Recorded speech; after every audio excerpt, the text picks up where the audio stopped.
네. 여기 건축을 전공하시지 않으신 분 한번 손 들어 보실래요? 네. 한 3분의 한 절반 정도가 그러신 것 같네요. 하여튼 오늘 강의를 하면서 좀 지루하지 않았으면 좋겠는데요. 그냥 제가 건축이라는 거를 이렇게 어려서부터 20살, 19살, 20살 때부터 쭉 했을 테니까요. 어렸을 때부터. 그러니까 쭉 보면서 생각이 바뀌어 나가는 것들이 어떤 과정을 거쳐서 나가고 그게 지금 이제 건축가로서 설계를 할 때 어떤 생각으로 어떤 결과물이 나오는지 그것들에 대해서 그냥 쭉 설명을 해드리는 편안하게 얘기하는 자리가 됐으면 좋겠습니다. 그래서 일단은 오늘 제목은 저희가 상대성 건축이라고 하는데요. 그러니까 다르게 풀어서 얘기하면은 정보와 관계의 건축 뭐 이렇게 얘기하기도 합니다. 왜냐하면 제가 즐겨 쓰는 말이 있는데 인포텍처라는 말을 씁니다. 그 뭐냐 하면은 인포메이션하고 아키텍처를 섞은 말인데요. 결국에 건축이라는 것도 다 결국에는 우리가 그 의식 속에서 일어나는 어떤 하나의 결과물이라고 생각을 하는 그런 생각들이 들어가 있는 겁니다.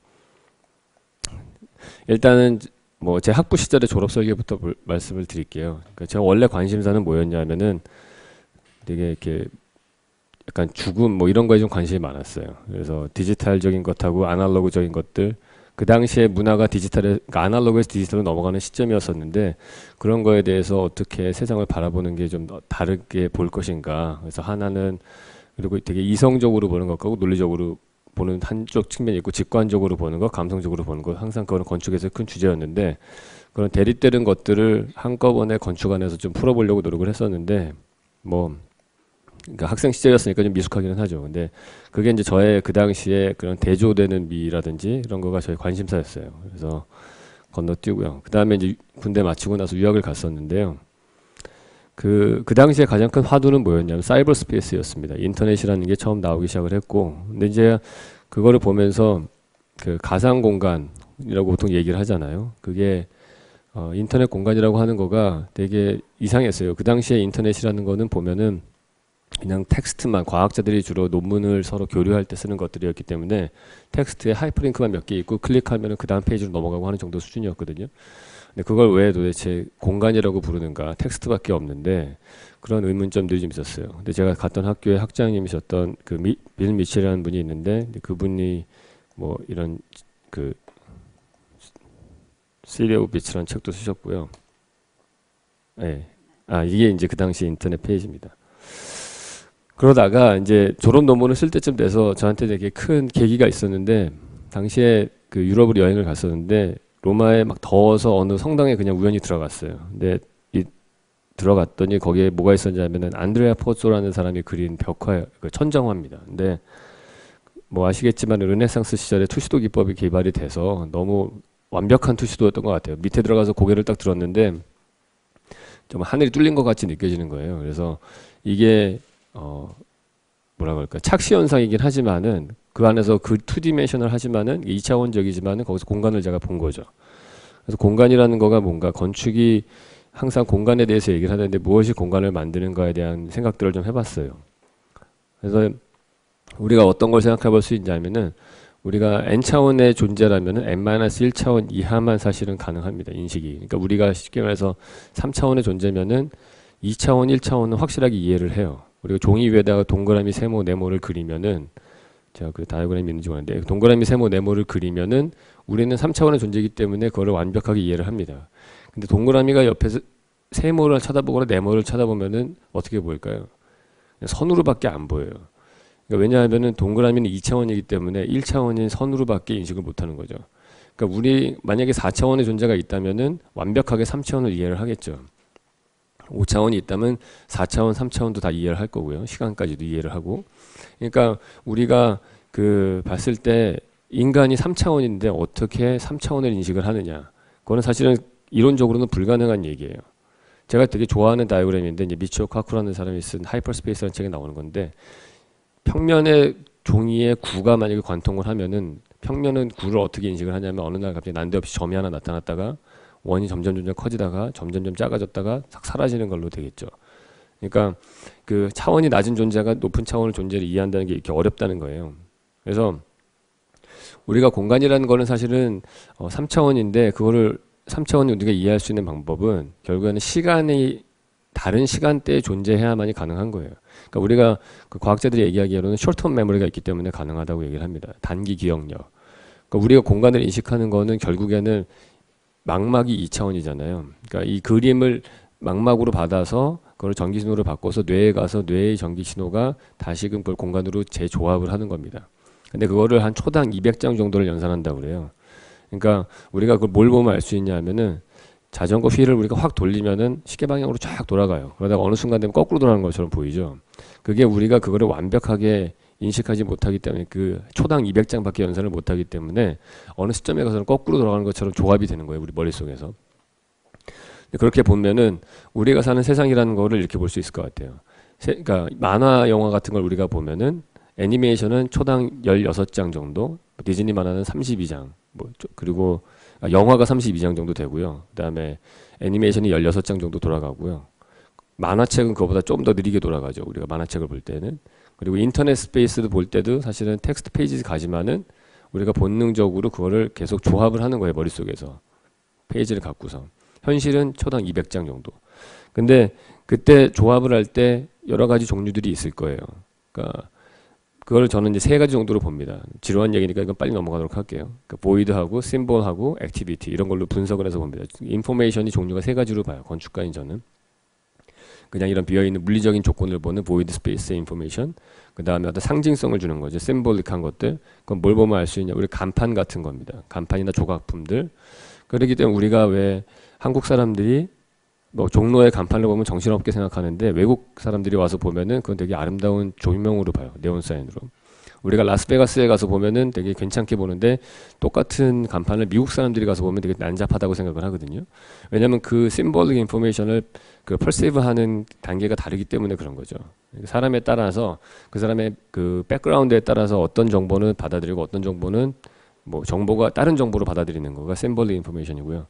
또 다른 거는 액티비티 인포메이션인데 이제 그거는 그 공간에 어떤 사람들이 그러니까 사람이 없을 때 또 그다음에 어떤 행위가 그 안에서 이루어지는가 그거에 따라서 달라집니다. 뭐 록펠러 센터 같은 경우가 대표적인 케이스인데 거기는 여름철에는 가면은 그냥 카페로 쓰거든요. 레스토랑으로. 똑같은 공간인데 그 공간이 겨울철에 갔을 때는 거기에서 스케이트장으로 써요. 그러니까 그런 두 가지 공간이 쓰임새에 따라서 완전 다르게 되는 거죠. 근데 이제 그거가 제가 대학원 시절에 가졌던 생각이었는데 그것만으로는 사실은 디자인을 할 때 큰 어플리케이션이 되기가 어려워요. 세상을 읽어나가는 데는 도움이 많이 됐어요. 도시를 읽거나 그럴 때는. 근데 내가 뭘 디자인을 할 때는 뭔가 빠진 게 있어요. 그 이유가 뭔가 봤더니 문장 구성이 빠진 거죠. 내가 딴 사람하고 커뮤니케이션을 할 때 우리가 문장 구조 언어학에서 보통 얘기할 때 하나의 문장이 있으면은 세멘틱하고 신텍스가 있다고 그럽니다. 그러니까 세멘틱은 하나의 단어의 뜻이고요. 신텍스는 문장 구성이에요. 우리가 영어도 보면 뭐 5형식까지 있잖아요. 우리가 1형식부터. 그러니까 I am Tom이라든지 이런 것들이 3형식인가요, 그게? 그래서 그 문장 구조에 언어의 의미가 담겨져서 우리가 서로 커뮤니케이션을 하는 건데 이제 제가 바라보는 거는 문장 구조의 측면은 사실은 관계로 봅니다. 그래서 세 가지 관계예요. 피지컬, 비주얼, 사이콜로지컬. 이 세 가지 관계를 갖고서 사람들하고 커뮤니케이션을 한다고 생각을 하는 거예요. 앞에 말씀드렸던 그 세 가지 정보가 세멘틱이 되는 거고요. 그래서 그런 관점으로 저는 보는데 뭐 잠깐 제가 세 가지 관계에 대해서 말씀드리면 피지컬 릴레이션십이라는 거는 제가 거기를 볼 수도 있고 갈 수도 있는 그다음에 비주얼한 거는 보기만 할 수 있는 것 그다음에 사이콜로지컬 심리적인 것 그러니까 우리가 만약에 태초에 땅이 있다고 치면은 하나의 땅이었는데 거기에 강이 흘러가면서 물이 가로질러 가면은 땅이 두 개로 쪼개지죠. 이쪽과 저쪽으로. 그러면 이제 비주얼 릴레이션십밖에 안 되는 거예요. 강남에서 강북을 바라볼 때. 근데 거기에 다리가 만약에 놓여지면은 피지컬 릴레이션십이 되는 거죠. 내가 보기도 하고 건너가기도 하고. 근데 이제 성수대교 붕괴 같이 다리가 끊어졌어요. 그러면 다시 비주얼 릴레이션십으로 바뀌는 거고. 이제 사이콜로지컬 릴레이션십이라는 게 되게 복잡한 건데 내가 의식적으로는 머릿속에는 알지만 눈에 보이지도 않고 갈 수도 없는 곳. 그런 공간들이 있어요. 뭐 비근한 예로는 제가 1202호에 사는데요. 1203호 같은 경우 1201호는 제가 앞집에 있으니까 볼 수도 있고 건너갈 수도 있어요. 근데 1203호는 보이지도 않고 있다는 건 아는데 밑으로 내려가서 옆에 칸으로 가야 되잖아요. 그러니까 약간 그런 관계예요. 그러니까 사람이 제가 말씀 메모리라는 게 있기 때문에 그걸 이용을 해서 그 사람의 관계가 나하고 어떻게 심리적으로만 관계를 맺는지 실질적으로 볼 수 있는 관계인지 이런 것들이 좀 연결이 됩니다. 근데 그런 걸 가지고서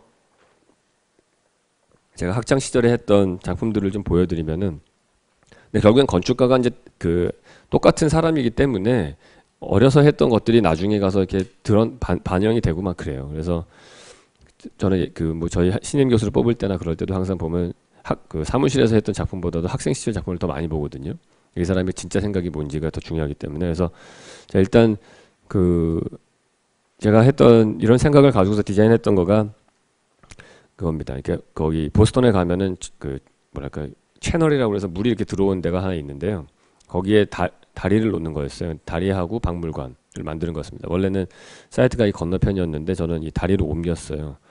뭐냐면 다리를 만드는데 다리는 보통 강하고 사람이 그 다리 위를 건너갈 때는 항상 관계가 딱 한 가지밖에 없습니다. 물보다 위로 걸어가잖아요, 보통.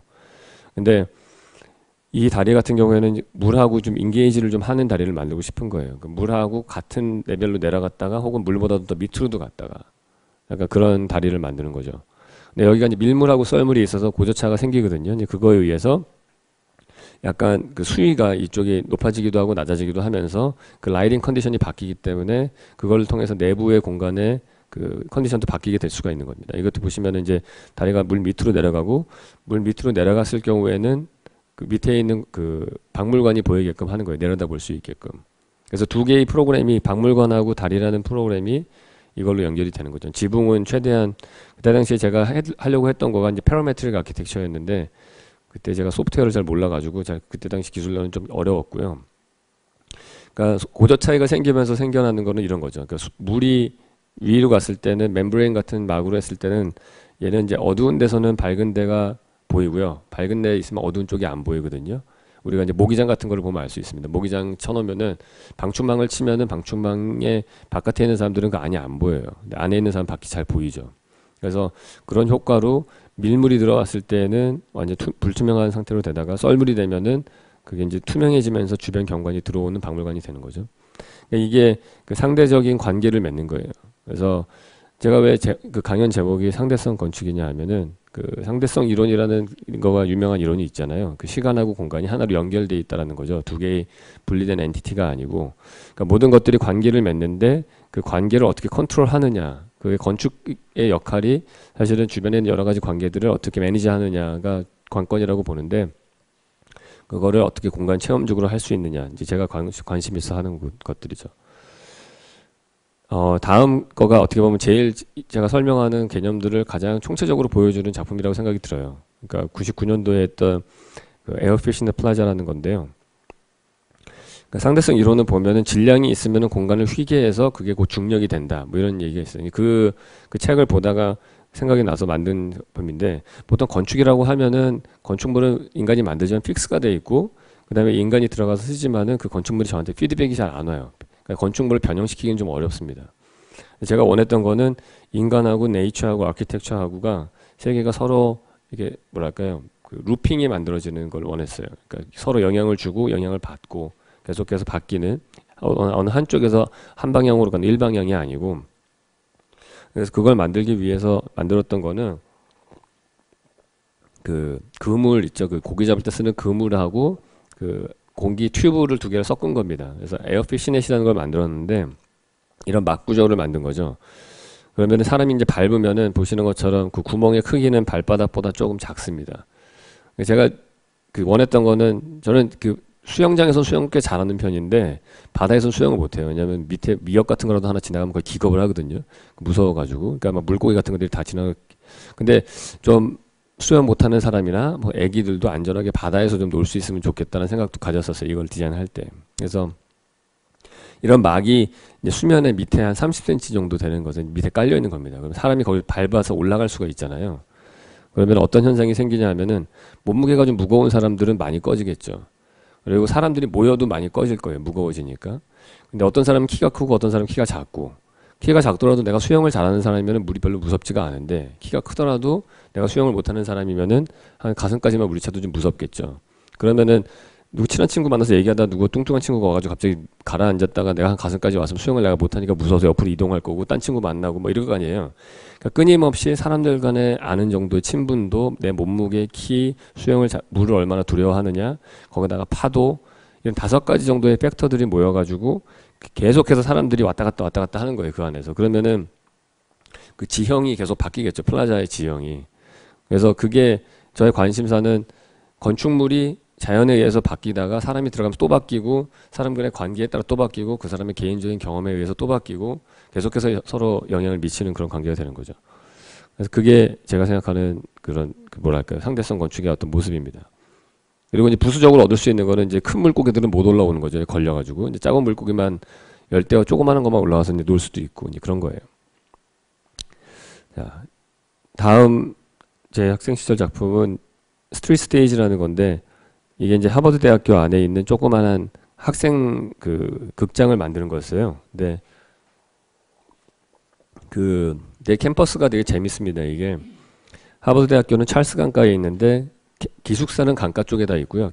그 학교 클래스룸은 다 안쪽에 들어가 있어요. 그러니까 연두색으로 보이는 게 다 그 수업하는 건물들이고 빨간색이 기숙사 건물이에요. 그러면 이 학생들이 하루에 2번씩 왔다 갔다 할 거 아니에요. 기숙사에서 학교 교실로. 근데 딱 그 길목에 있는 여기가 이제 캠퍼스 쪽이고요.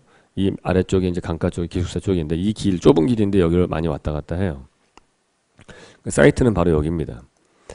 그래서 제가 생각했던 거는 이제 학생 하버드는 좀 특이한 게 그 학부 애들은 그 연극하는 동아리가 되게 많아요. 100개가 넘는 것 같더라고요. 그래서 공연도 되게 많이 일어나고 기숙사에서도 일어나는데 그 연극이라는 거를 참여하는 사람도 있지만 연극은 연극하는 사람도 있고 연극을 구경하는 사람도 있죠. 그리고 둘 다 안 하는 사람도 있어요. 3가지 종류가 있는데 제가 생각하는 그 스튜던트 티어터라는 거는 모든 사람들이 그 연극에 인볼브는 돼야 된다라고 생각을 했어요. 그래서 그 방법으로 제가 생각해낸 거는 학생들이 등하굣길 쪽으로 스테이지를 놓는 거죠. 그러니까 스테이지를 단면도를 보시면은 여기 보시는 것처럼 스테이지가 여기가 이제 앞에 등하굣길인데 스테이지를 이쪽으로 놓고 극장을 여기 객석을 그쪽을 바라보게 해놔요. 그러면은 제가 왜 이걸 했냐면 이 스튜디오를 하기 전에 극장을 몇 군데를 돌아다녀 봤는데요. 이게 극장 무대에 섰을 때 그 느낌이 정말 기가 막히더라고요. 특히 원형 극장으로 됐을 때 되게 소름 돋았어요, 제가. 그 포컬 포인트의 중심점에 제가 서 있는데 모든 빈 의자지만은 그 비어 있는 의자들이 다 저를 이게 일렬로 되는 의자랑 약간 느낌이 좀 다르긴 해요. 근데 그 비어 있는 의자들이 다 나를 향해서 쳐다보고 있을 때 그 느낌이 정말 짜릿한 느낌을 받았거든요. 그래서 그런 것 때문에 연극하는 사람들이 하나보다 그런 생각을 했었어요. 근데 걔가 느꼈던 그런 느낌을 학생들이 좀 느껴봤으면 좋겠다. 배우를 안 하더라도 그런 생각으로 한 겁니다. 그래서 보시면은 여기 쓰면은 사람들이 자기를 쳐다보는 거죠. 그래서 만약에 내가 연극 연습을 하고 있는 중에 가면은 지나가는 행인 1 같은 그런 엑스트라가 되는 거죠. 자기가 원치 않더라도. 혹은 그때 연극을 할 때 뭐 연습을 시리어스하게 하면은 이제 커튼을 치고 하겠죠. 그러면 그때는 그냥 벽으로 되어 있는 거고요. 그게. 또 하나는 극장 뒤쪽에 이제 그린룸이라고 해서 이제 연극하시는 분들이 옷 갈아입고 하는 것들이 있어요. 이제 그런 분장하는 것들을 사실은 연극에 우리는 한쪽 면만 보는 거죠. 실제로 그 무대 뒤쪽에 있는 재미난 풍경들은 스태프들만 볼 수 있는데 이 극장은 내가 관객으로 있을 때는 여기서 이 연극을 보지만은 지나가는 행인으로 있을 때는 엑스트라로 참여를 하고 로비에 있을 때는 뒤쪽에 스태프처럼 그 옷 갈아입고 하는 경치들을 좀 볼 수 있는 그런 극장이에요. 그래서 연극이라는 그 프로덕션을 전방위로 다 체험할 수 있는 그런 극장입니다. 그래서 건축가가 스테이지를 어디다가 두느냐에 따라서 이런 것들은 바뀔 수가 있는 거죠. 그래서 이런 차이가 나는 거죠. 마지막으로 보여드릴 제가 학생 작품은 그 화가를 위한 집이었습니다. 이게 재미난 거가 이게 뭐냐면은 메리드 락이라고 하는데요. 일본에 있는 거예요. 근데 바위가 이렇게 2개가 있는데 거기다 이렇게 새끼줄 같은 거를 걸어놨어요. 2개를. 그래도 2개의 바위를 결혼시킨 거죠. 이렇게. 근데 여기가 이제 밀물하고 썰물이 있거든요. 그래서 밀물 때는 지금 보시는 것처럼 줄이 연결되어 있는 게 보여요. 썰물 때는 물이 잠겨서 끈이 뭐 묻힌다는 거죠. 그러면은 2개가 저 끈이라는 엔티티가 하나가 요소가 들어가면서 이게 밀물하고 썰물이라는 컨디션하고 합쳐져 가지고 2개가 됐다 하나가 됐다 하는 걸 만들 수가 있는 거죠. 그러니까 제가 이 사이트가 제가 그 디자인한 사이트가 양수리였거든요. 근데 거기도 팔당댐 때문에 수위가 한 1m씩 왔다 갔다 해요.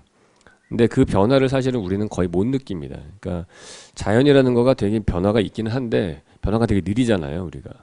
몇 달 지나야지 낙엽 떨어지고 몇 달 지나야지 꽃 피고 그러니까 자연의 변화는 되게 미세해요. 그래서 그 변화를 느끼지를 못하는데 우리가 건축물을 어떻게 디자인을 하느냐에 따라서 그거를 공간 체험으로 바꿔주면은 느낄 수도 있고 안 느낄 수도 있는 거죠. 그러니까 제가 디자인하고자 했던 건축은 이제 그런 겁니다. 주변의 자연의 변화를 내가 느낄 수 있게끔 하는 것. 그러니까 뒤쪽에는 논이 있고요. 앞쪽에는 팔당댐 그 호수가 있어요. 근데 보시면 이제 1m가 왔다 갔다 하는데 이게 뭐 서울시의 전기 사용량하고도 연결될 수 있고 뭐 한강 수위하고도 연결될 수 있겠죠. 그때 어때는 물을 많이 빼면 1m 내려가고 비가 많이 오면 1m 올라가고 그다음에 뒤쪽은 그 4월 달에는 저는 논이라는 걸 되게 좋아하는데 논은 이렇게 빈 땅으로 겨울철엔 빈 땅으로 있다가 4월 달 되면은 물이 된 호수가 되죠. 그래서 리플렉티드 풀처럼 쓰이다가 한 5월 달 되면 잔디밭처럼 보이다가 7, 8월 되면 이게 볼륨을 점점 갖고요. 9월 달 되면 완전히 노란색 카페트처럼 되죠. 그 덩어리가 커지는. 그러니까 되게 자연의 변화가 아주 드라마틱한 곳이 논이라고 생각을 해요. 그러니까 앞쪽의 호수와 뒤쪽의 논 사이에 놓여진 사이트입니다. 그래서 이 두 개의 사이트에 빌딩은 두 개로 구성이 되어 있어요. 하나는 잠자고 기거하는 곳, 하나는 작업실. 근데 그 사이에 약간 여기가 이제 작업하는 화가 그림 그리는 거, 여기 잠자는 곳인데 1층이 거실이고요. 데크를 몇 가지 레벨로 나눴어요. 한 20cm, 30cm씩 차이가 나게끔 만들어서 밑으로 내려가고 여기 보시면은 데크가 있다 계단으로 내려갔다가 다시 올라가게 돼 있고요. 그거보다 또 내려가면 이 데크가 있고 여기서 한 칸 내려가면 또 다른 데크가 있어요. 그러면은 한 15cm 정도만 수위가 바뀌어도 그 바운더리가 바뀌는 거죠. 첫 번째로는 여기가 물에 잠길 거고 그 다음에 여기가 잠기고 그 다음에는 빌딩이 두 개로 분리가 되겠죠. 그래서 지금 보시는 이런 집이 나오는데 그러니까 이제 뭐 책꽂이를 내가 어디 꽂느냐에 따라서 창문이 오프닝이 달라지고 그 다음에 이게 이제 물이 차면은 여기 의자가 하나 있는데 이제 잠기고요. 여기까지 들어오고 물이 잠겨요. 그러니까 제가 여기 의자를 하나 놓은 이유는 뭐냐면 여러분들 그 낚시 같은 거 하실 때 이렇게 던지면 찌가 이렇게 하나 이렇게 있잖아요. 내가 거기에 낚싯대가 거기까지가 내가 지금 그 낚싯줄이 들여진 곳이다라는 걸 보여주는 거죠. 그 이런 비근한 게 그 일본의 토리라는 게 있는데 그 이츠쿠시마 슈라인이라는 데 가면은 바다 경계 끝에다가 썰물 때 끝에다가 그 토리를 세워놔요. 그 게이트 같은 거를. 그러면 이제 밀물이 돼서 차더라도 거기까지가 내 절의 영역이다라는 걸 보여주는 그 어떤 일종의 레퍼런스가 되는 거죠. 그 심리적인 레퍼런스가 되는 거죠. 그래서 여기다 이제 의자를 하나 놨어요. 그래서 원래는 여기까지가 제가 갈 수 있는 곳인데 지금은 밀물이 돼가지고 물이 차올라서 이제 두 개의 집으로 분리가 되는 그런 상황이 된 거죠.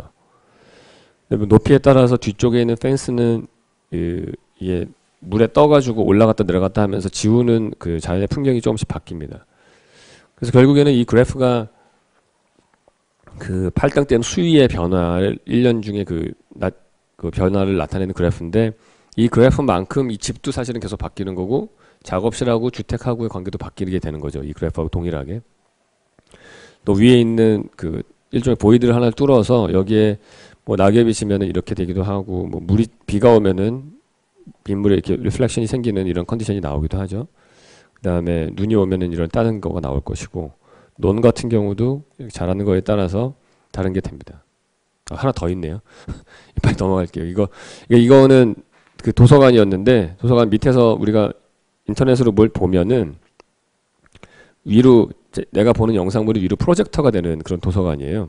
플라자인데 내가 딴 사람이 어떤 인포메이션을 검색을 하면은 그게 내가 걸어가는 발바닥에 뭐 이렇게 인포메이션이 되는 거죠. 그러니까 literally 그냥 정말 정보의 바다가 만들어지는 건데 그렇게 됐을 때 나하고 아무 상관이 없는 저 밑에 있는 정보를 검색하는 어떤 사람하고 나하고 이 공간을 통해서 서로 영향을 주고받는 거가 되는 거죠. 근데 그런 장치예요, 이거는.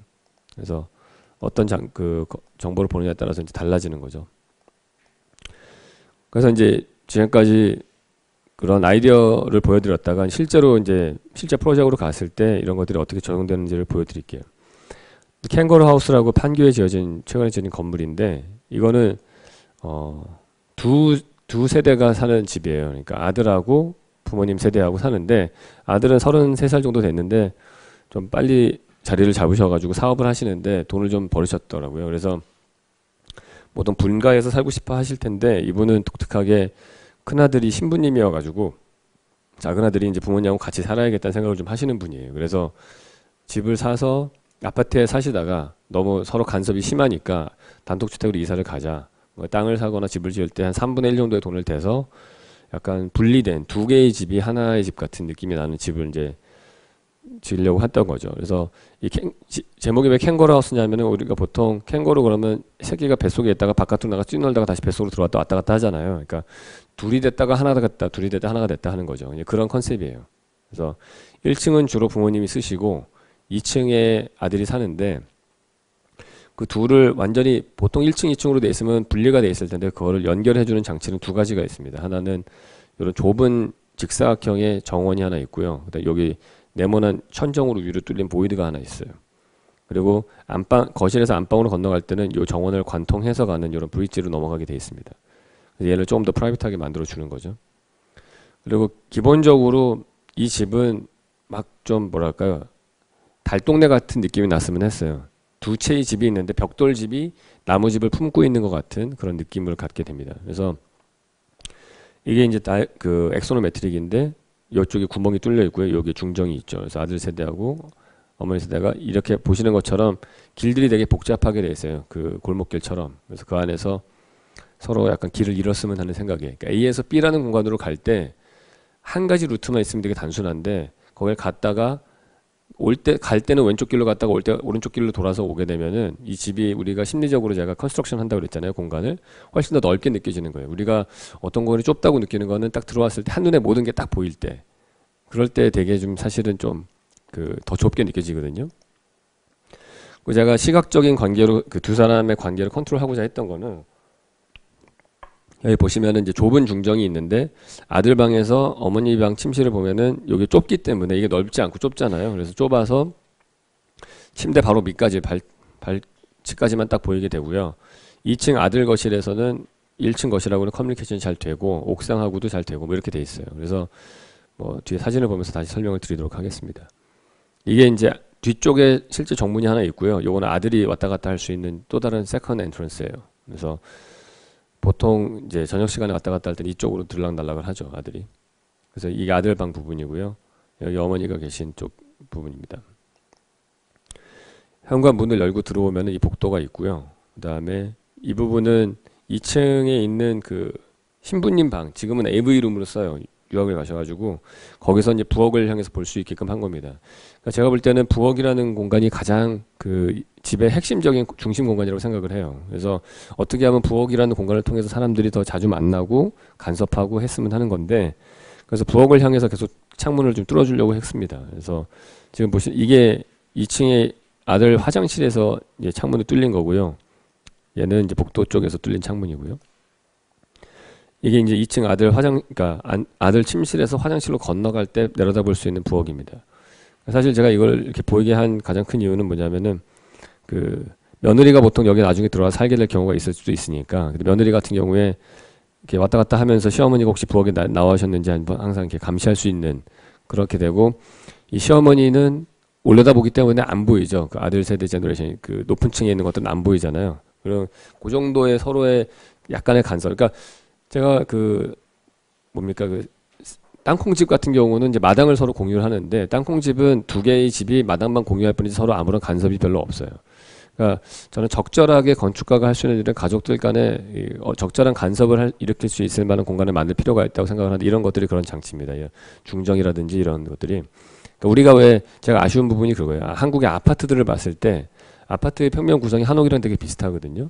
그러니까 거실이 마당이라고 보면 돼요. 거실에다, 그러니까 마당에다 지붕을 씌워서 거실을 만든 건데, 한옥은 가면은 마당을 거쳐서 방으로 들어가면은 문을 열면은 마당을 향해서 창문이 나잖아요. 그 마당을 거쳐서 건너편에 있는 사랑방도 볼 수 있고, 각각 사랑방과 안방에 있는 사람들이 마당 창문을 열면은 다 소통이 돼요. 근데 한국에 있는 아파트들은 방들하고 방들이 프라이버시만 너무 중요하게 생각돼서 창문들이 다 바깥으로만 나 있습니다. 그래서 대화가 좀 사실은 나오기 힘든 그런 공간 구조라고 보여지는 거예요, 한국의 아파트들은. 그래서 여기서는 적당한 정도 수준의 간섭을 요구를 하는 거죠, 저는. 이게 계단으로 올라가면서 보는 그 중정 부분이에요. 사실은 중정이 채광과 통풍이 가장 중요한 핵심적인 요소이기 때문에 이게 이제 중정 밑에서 온 건데, 이게 저희들이 되게 신경 써서 했던 건 뭐냐면은 방충망을 천정 지붕에다 씌워서 그쪽으로 비는 떨어지는데 우리가 보통 이제 창문을 시원하게 열더라도 방충망을 여름철에 치고 나면은 사실은 좀 그 개방감이 별로 없잖아요. 그래서 여기는 1층 부분에서 이 부분인데 이 문들을 다 열 수가 있어요. 안방이랑 거실에서 열면은 사방에서 다 열면은 위에 방충망이 있기 때문에 실질적으로는 다 여기 1층에서는 방충망 안 열고도 바람이 다 통할 수 있게끔 그렇게 디자인이 되어 있습니다. 2층 아들이 쓰는 그 거실입니다. 약간씩 레벨 차이가 있어서 방에서 방으로 이동할 때는 한 계단 한 3개씩 이동할 수 있게, 그러니까 다른 공간으로 넘어간다는 느낌이 나게끔 좀 했어요. 저희들이 2층 거실에서 아들 방 쪽을 바라보는 거고요. 이게 이제 1층에서 올라오는 계단 부분이고, 그래서 아들 방은 아들 집은 독립된 집처럼 보여야 되니까 이제 나무처럼 만들었고요. 그다음에 이게 2층 테라스고요. 이 아들 방의 모습입니다. 다음으로 보여드릴 작품은 머그학동이라고 거제도에 가면 볼 수 있는 카페하고 펜션이 있는 곳이에요. 되게 그 뭐랄까 저렴합니다. 제가 알기로 하룻밤에 한 5만 원인가 6만 원, 되게 그런 곳인데 정말 파란만장한 사건이 많아요. 정말 제가 건축가라는 직업은 너무 여기 엄숙한 분위기라서 이런 얘기해도 되는지 모르겠는데, 건축가는 지금 진짜 감정 노동자인 것 같아요. 정말 그 우아한 얘기만 지금까지 했는데 신세 한탄이 나올 거예요, 지금부터. 막 너무 막 요구하는 것들도 많고, 항상 보면은 싼데 좋은 걸로 해주세요, 항상 결론은. 근데 이거 같은 경우도 그 보면은 그 거제도에 있는 되게 아름다운 곳이에요. 근데 학동 몽돌해수욕장이라고 혹시 가보신 분이지 먼저 자갈로 되어 있는 그런 되게 독특한 해변가거든요. 근데 이분이 거의 고향이신데 자기가 너무 주변에 그지 같은 펜션으로 채워주고 하는 게 너무 싫다. 그래서 자기가 좀 예쁜 거를 하나 만들고 싶다 그런 말씀을 하셨어요. 그래서 현장에 가기 전에는 사실은 저희가 뭐 약간 뭐 곡선으로 되고 막 이런 걸 생각을 했었는데, 현장에 가서 보니까 사이트가 버스 정류장 바로 옆에 있어요. 그리고 주변에는 막 무허가로 난립한 그런 펜션들이, 정말 제가 한 사이트 지은 사이트들은 주로 그런 것들이 많아요. 그 주변에 무허가 펜션, 그 막 이상한 펜션들이 많은. 근데 하여튼 그래서 정말 여지껏 제가 했던 프로젝트 중에 저를 가장 많이 괴롭힌 프로젝트 중에 하나인 것 같아요. 근데 디자인을 어마어마하게 많이 바꿨습니다. 하여튼 여러 번 바꿔가지고 다시 제자리로 돌아왔어요. 한 1년 정도 설계를 하다 보면은 나중에 건축주분이 교육이 돼요. 거의 한 대학교 3학년 정도 수준의 그래서 이제 보는 시각이 점점 비슷해지는 거죠. 그 돌고 돌아가지고. 근데 물론 그 한 끗 차이는 있긴 있어요. 처음에 한 계획안이랑 거의 비슷한데 그 한 끗 차가 사실은 저도 그분 덕분에 더 디벨롭이 된 거예요. 저 자신도 더 많이 발전을 한 거고. 하여튼 뭐만 만들면 식상하다, 뭐 어디서 본 것 같다 이런 얘기 해가지고 하여튼. 근데 이 결론적으로 말씀을 드리면은 이제 관계를 컨트롤하는 건데, 그 관계가 사실은 여기서는 몇 가지 건축 장치를 저희가 만들었어요. 그러니까 로테이션 되는 벽, 결국엔 벽하고 창문이, 벽, 창문, 문, 이게 건축가들이 쓸 수 있는 그런 몇 가지 안 되는 요소예요. 관계를 컨트롤하는. 뭐 계단 이런 것들이죠. 근데 여기서는 한 2가지입니다. 하나는 로테이션 되는 벽, 하나는 폴딩 되는 벽. 지금 보시는 것처럼 파란색 점선으로 되어 있는 부분들이 폴딩 되는 벽이고요. 얘는 빨간색이 이제 로테이션 되는 벽들이에요. 근데 로테이션 되는 것들도 이게 센터 라인에서 피벗이 되느냐, 아니면은 약간 센터에서 좀 치우친 곳에서 이게 로테이션이 되느냐, 내지는 기역자로 된 벽이 끝에서 꼭지점에서 로테이션이 되느냐, 그거에 따라서 다른 느낌이 나오죠. 그래서 그리고 그게 벽의 중간에 있느냐 코너에 있느냐에 따라서도 다른 느낌이 나고요. 근데 그거가 저희가 갖고 있는 몇 가지 베리에이션으로 이 공간의 쓰임새를 만들려고 했던 거예요. 그러니까 이 프로그램이 되게 복잡했는데 건축주가 2분이에요.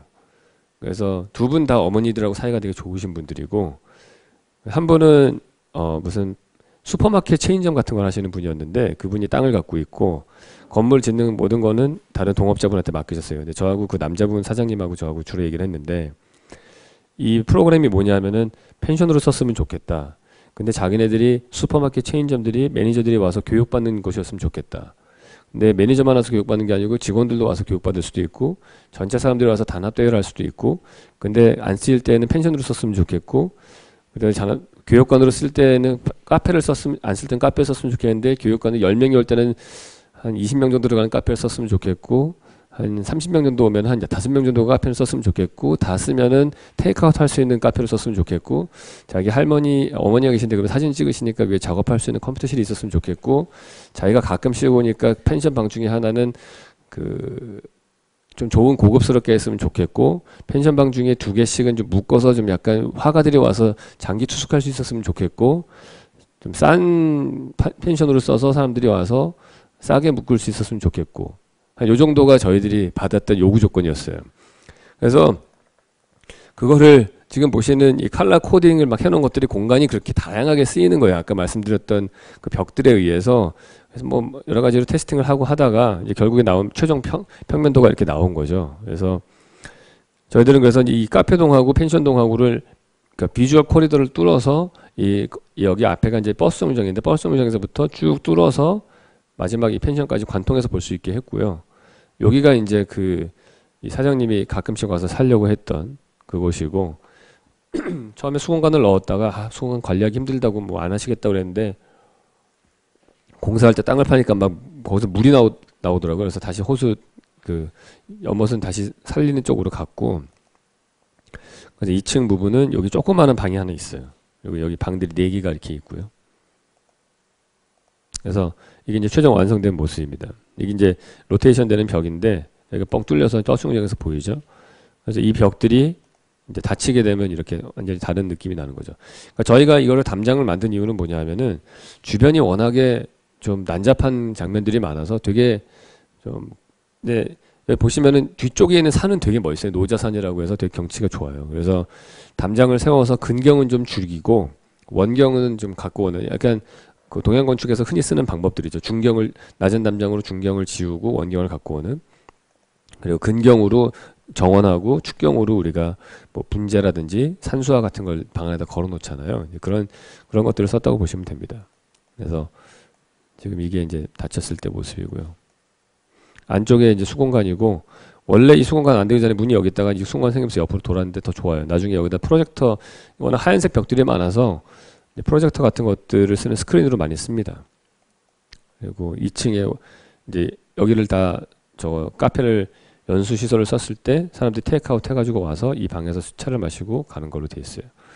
뭐 옥상에서는 맥주를 마실 수 있게 해달라, 뭐 냉장고 맥주가 그래도 한 번에 한 500캔은 보존을 해야 되니까 뭐 창고를 많이 땅을 파가지고 만들고 막 별짓 다 했는데, 옥상에 결국에는 시래기 얹어놨더니 앉을 자리가 부족해가지고 잘 쓰지를 못했어요. 이제 내부의 카페의 모습이에요. 카페가 저희가 그 뷰 코리도를 뚫으면서 저희가 좀 힘들게 만든 거가 천창을 십자로 뚫었거든요. 그래서 햇빛이 그쪽으로 들어오는데 거기다가 물을 약간 채웠어요. 그 이유가 제가 화가를 위한 집 때 했던 것처럼 물이 조금이라도 받치면은 바람이 되게 많이 불거든요, 거제도에. 근데 바람이 부는 것들의 그 현상들이 사실은 창문을 닫고 있으면 잘 모르는데 그게 물결에 흔들리잖아요. 그러면서 여기 지금 약간 보이는데 이런 물결들이 되게 예뻐요. 그런 컨디션들이. 저는 왠지 이렇게 물 밑에 들어가는 게 되게 좋아하더라고요. 아까 다리도 그렇고 뭐 보면은 자꾸 물 밑으로 기어 들어가려는 그런 습성이 좀 있어요. 그래서 근데 모르겠어요.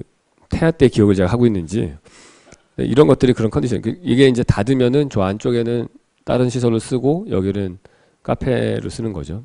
옥상으로 올라가는 계단이고요. 약간 또 제가 좋아하는 사람이 또 애셔의 그림 좋아하거든요.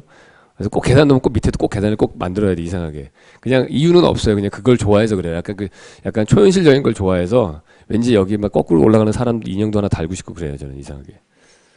그래서 자, 이게 모습이고요. 이게 이제 옥상으로 올라가는 계단의 모습입니다.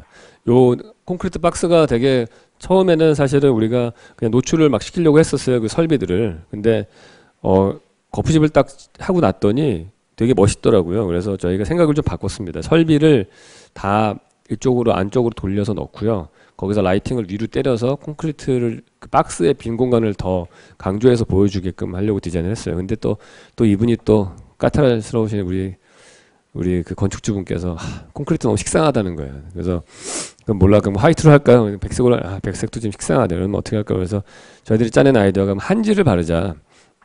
그래서 콘크리트에다가 한지를 발랐거든요. 근데 되게 느낌이 좋아요. 그러니까 그냥 백색, 여기에는 백색이 몇 가지가 있어요. 그 메탈에다 백색한 거가 있고요. 그 다음에 쉬드락에다가 바데칠 해가지고 백색한 게 있고, 그다음에 한지를 바른 백색이 있는데 이 콘크리트에 한지 바른 백색이 제일 멋있는 것 같아요. 근데 뭐 예상치 않았던 변수들 항상 생기죠. 여기 뭐 벌레들 안 죽어 있고 막 나중에 가서 보면은 관리가 좀 힘들기는 해요, 사실은. 네. 2층의 모습이고요. 제가 좋아하는 씬인데 이게 이제 2층 펜션에서 1층으로 내려갈 때 그 계단에서 찍은 모습입니다. 그리고 펜션은 이제 두 개를 하나로 쓸 때는 이걸 걷어서 큰 펜션으로 쓰고요.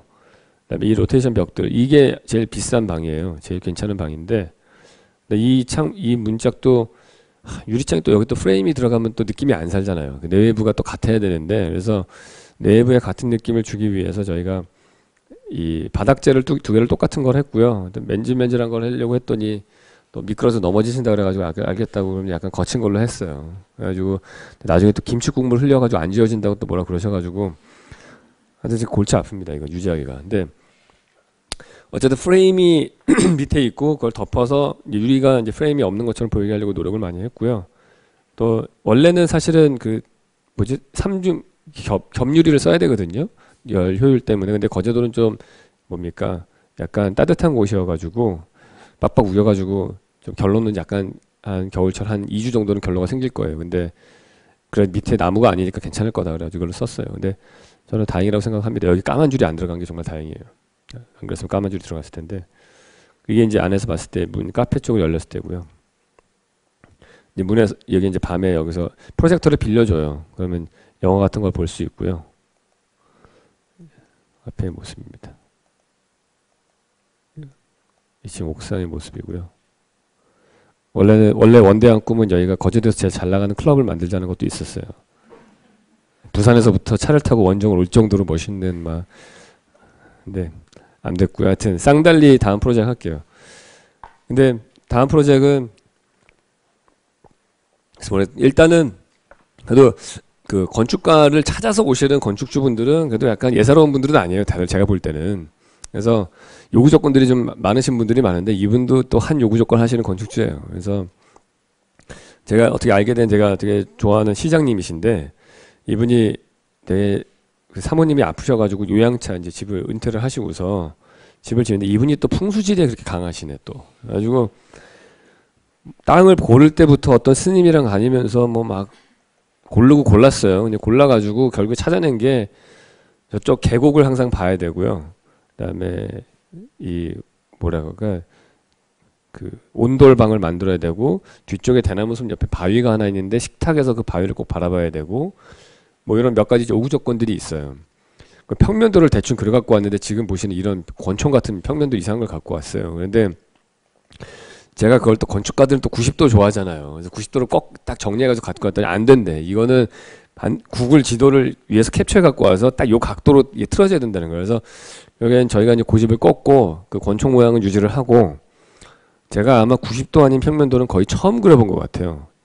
대학교 2학년 이후에. 그래서 그런 거를 맞춰서 우리가 디자인을 했어요. 그래서 너무 이상해서 우리가 그래도 뭔가 그 내부는 정리는 좀 하지만은 뭔가 이게 재밌게 나와야 될 텐데 그래서 우리가 생각했던 컨셉은 뭐였냐면 그냥 집처럼 만드는데 근데 집이 보통 이렇게 박공지붕이 보통 우리가 생각한 집이잖아요. 근데 그 집을 하나는 이게 캔틸러버로 돌출된 것처럼 보이고 하나는 거꾸로 세우자 이렇게. 그러니까 좀 다르게 보이죠. 그래서 여기가 세운 집이고요. 여기가 이렇게 밖으로 튀어나온 집이에요. 이게 이제 평면도입니다. 집이란 모든 건축 여러분들 나중에 건축주 하시면 알겠지만은 기본적으로 30%의 건축비 증가는 예상하셔야 돼요. 최소 15%. 왜냐하면 이분들이 스스로 욕심이 생겨가지고 계속 지어요. 계속. 처음엔 요거만 짓겠다고 그러시다가 뭐 여기도 지었다가 여기도 지었다 여기도 지었다 계속 늘어나는데 뭐 저야 좋죠. 집이 점점 좋아지니까. 근데 어찌됐건 이게 이렇게 완성이 됐고요. 이런 식으로 이제 도면이 나왔고 이제 이게 캔틸레버 되고 이거 텐마르 부분이 되는 거죠. 네, 이런 집이 완성이 됐습니다. 근데 이제 원래 이게 약간 좀 더 높았는데 그래도 전직 정치가인데 너무 이렇게 커 보이면 안 된다 집이.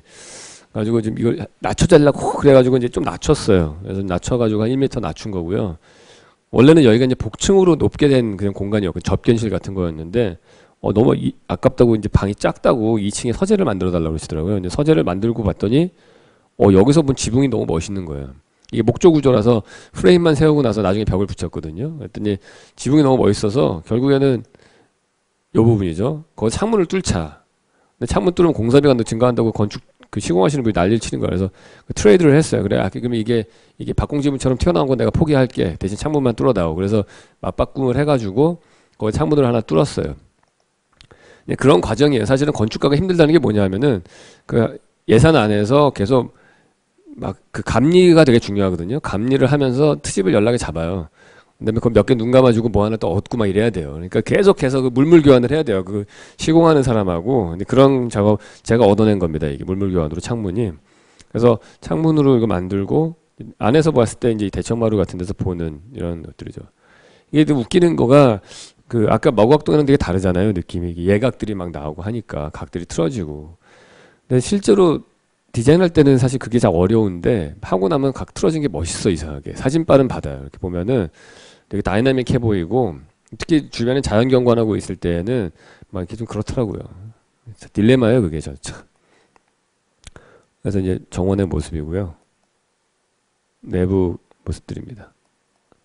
하여튼 뭐 이 시공하시는 분이 그래도 우리나라에서는 목조 주택을 많이 해보신 분이어서 되게 수월하게 시공을 했던 것 같아요. 안에 이게 그렇게 강조하시던 그 계곡을 바라봐야 된다라는 그 씬이에요. 그래서 수공간을 만들어서 약간 이 반사가 돼서 좀 자연이 더 가깝게 보이게 하려고 했던 거고요. 그리고 저희 건축주분들의 공통적인 특징은 뭐냐면은 항상 오실 때는 돈 없다고 하시는데 마지막에 가구 넣거나 그럴 때 보면 되게 좋은 거 넣으시더라고요. 그러니까 다음은 이제 그 중에 대표적인 게 지금 보여드린 이 플로팅 하우스예요. 엄청나게 쥐어짜가지고 만들었는데 나중에 뭐 제가 말씀드릴게요. 하여튼 이거는 저기 퇴촌이라고 그 뭐죠 그 북한강 남한강인가요? 남한강 쪽에 있는 되게 경치가 되게 아름다워요 여기가. 근데 남향을 보는 게 아니고 북쪽으로 한강을 바라보고 있는 땅이에요. 남쪽으로 이제 마당을 놔야 되는데 문제는 남쪽 방향으로 뭐 엄청나게 그게 많아요. 그 모텔들이 많아요. 그래서 건축주가 나이가 좀 연세가 있으신 분이었는데 그렇게 뭐 한 60 정도 되신 분이었나? 근데 손자가 있었어요. 그래서 가끔씩 와서 이 근처에 식당을 하시는 분이에요. 되게 유명한 식당을 하시는 분인데 애들이 와서 좀 뛰어놀 수 있게 마당이 좀 넓었으면 좋겠다. 집을 처음에는 우리가 막 이렇게 복잡하게 해갔다가 다 집어치라고 하나로 하려고 막 자기는 웅장한 게 좋다고. 알겠다, 웅장하게 만들어 드릴게요. 그래서 그냥 웅장하게 박스로 하나를 딱 만들었어요. 더 커 보여야 될 거 아니야 이 집이. 그래서 우리나라에 있는 발코니가 이렇게 1m까지 뺄 수 있잖아요. 그리고 또 하나 우리나라에서 참 좋은 법 중에 하나가 필로티를 만든 다음에 주차장으로 쓰면 거기가 면적이 포함이 안 되거든요. 그래서 1m 다 빼고 주차장 필로티로 만들고 기둥들도 다 실제 필요한 기둥보다도 더 굵게 만들어서 이게 웅장하게 보이게 했어요. 그리고 더 웅장하게 해주기 위해서 까만색 블랙 콘크리트로 하고 뭐 하여튼 그래서 이제 게스트하우스가 이제 따님이 한 분 계신데 그분이 가끔씩 와서 기거할 수 있는 게스트하우스가 있으면 좋겠다 그래서 뒤쪽에 담장을 약간 두껍게 만든다는 개념으로 해서 여기다 이제 게스트하우스를 만들었습니다. 그래서 이 집의 포인트는 어느 공간에 가든지 다 그 강을 볼 수 있다 그거예요. 그러니까 게스트하우스에서도 강을 보게 하고 왜냐면 들었으니까 강을 볼 수 있게 해주고 여기서도 강을 보고 옥상 정원에 올라가서도 강을 보고 그런 컨디션이 나옵니다. 그래서 근데 이 집은 얘가 이제 저희가 그 비주얼 릴레이션십이라고 말씀을 드렸잖아요. 각각 공간들을 어떻게 연결해 줄 것인가. 그래서 조그마한 창문들을 되게 많이 뚫었어요. 그래서 뭐 2층 바닥에서 창문을 뚫어가지고 여기를 이제 여름철 거실 같은 걸로 쓰거든요. 여기서 구멍으로 보면 이렇게 두 개의 슬라브를 뚫고서 하늘까지 보이게끔 하는 거죠. 그래서 이게 또 다른 창문이고요. 이 창문 같은 경우에는 이제 뭐랄까 구멍이 뚫려 있는데 그냥 트랜스루센트 글라스예요. 투명한 게 아니고 그래서 내가 안방에 불을 켜면은 밑에서 봤을 때 불빛만 이렇게 보이겠죠. 그러니까 내가 저기 누가 있다라는 것만 알려주는 신호가 되는 거죠. 그런 거가 되고 여기는 슬릿을 뚫어가지고 햇빛이 이쪽으로 쭉 들어오게끔 했는데 아주머니가 여기 침대에 놓고서 아침에 눈 뜰 때 누가 자기 쳐다볼 것 같다고 무섭다고 이거는 콘크리트 쳐버렸더라고요. 그냥 갔더니 그래서 없어졌어요. 얘는 화장실 쪽에서부터 부엌하고 연결해주는 그런 창문도 있고요. 뭐 여러 가지 창문들이 조그마한 것들이 있습니다. 그래서 이 평면도의 가장 큰 특징이라고 한다면은 이 로테이션, 서큘레이션 되는 그런 복도를 만든 거예요. 아까 말씀드렸듯이 요게 한 85cm 정도 되는 좁은 복도인데 요만큼의 면적은 사실은 손실이 되는 건데 그것 때문에 이 집이 사실 훨씬 더 넓어 보이게 느껴지게 될 거예요. 그래서 그걸 설득을 해서 저희가 관철을 했습니다. 그래서 이런 집이 나오고요. 이 평면도 최종 평면도가 여기가 이제 옷방이 있고 안방이 있고요. 여기가 식당, 거실이 여기 놓여지게 되고요. 여기 1층에서 올라오는 계단, 손님들이 쓰는 화장실, 여기 서재가 이렇게 있습니다. 조그마한 서재가 화장실이 있고요. 화장실에서는 샤워를 하면서 창문을 통해서 바깥 아침에 샤워할 때 여기에 이제 한강을 바라보면서 샤워를 할 수 있게끔 되어 있고요. 그리고 여기서도 이제 바깥 요 계단 올라가는 계단을 쳐다볼 수 있게 되어 있고 서재하고 부엌하고는 요 창문으로 서로 쳐다볼 수 있게 그렇게 되어 있습니다. 네, 이게 주변 경관이고요.